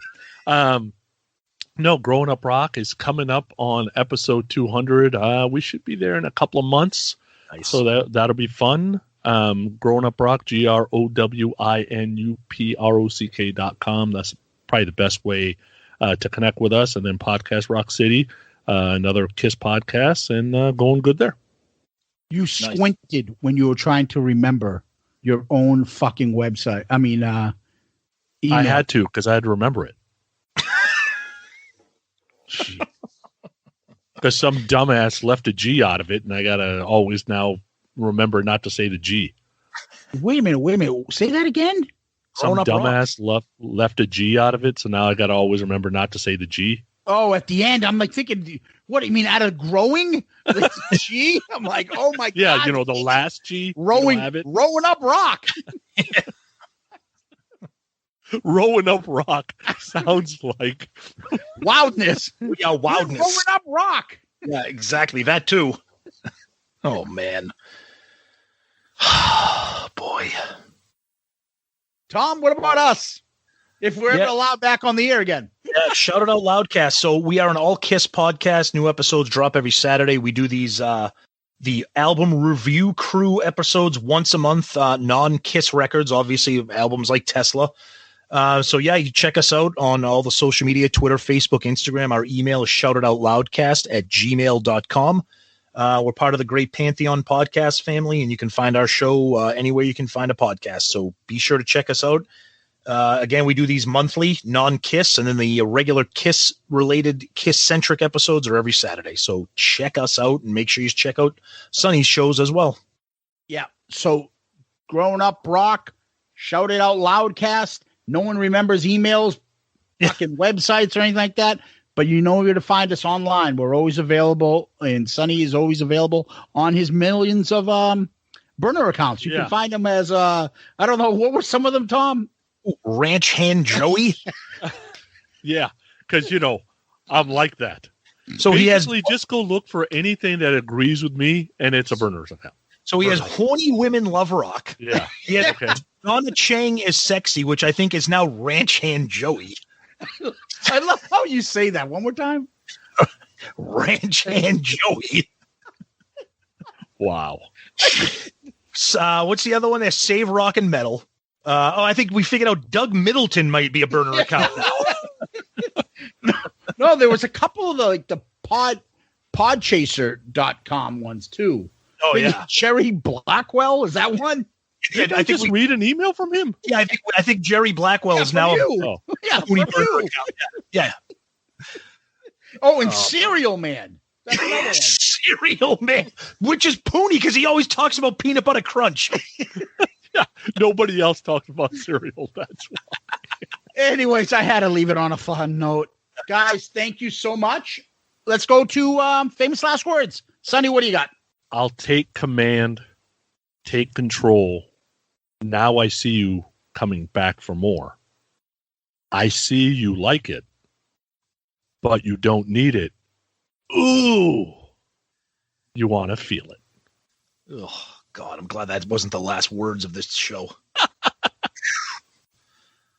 All right. There comes a time when you've got to let things go as fast as they come. Wait and see what tomorrow may bring you. Get it all while you can. I always thought that was what your mama may bring you for the longest time. Well, that's okay. I also thought he was saying tits for 35 years. It's day, and I'm feeling high. What's the chances for you and I? I've got love on my mind. Lovin's on my mind. Is that a Paul Stanley lyric? It sounds like I'm fucking horny. I need to fuck. Oh, well, what do you know? Another 3-hour bonus episode. It's impossible to not make these long because we just have too much fun together. Sonny, thank you so much. Zeus, thank you. Guys, thank you. I hope you enjoy Tesla Mechanical Resonance. Awesome time as always. Thanks for having me. And, of course, we got to end it on me so horny. Tom, thank you. Sonny, thank you. Kiss Army, thank you. Loudcasters, thank you. Peace out, Girl Scout.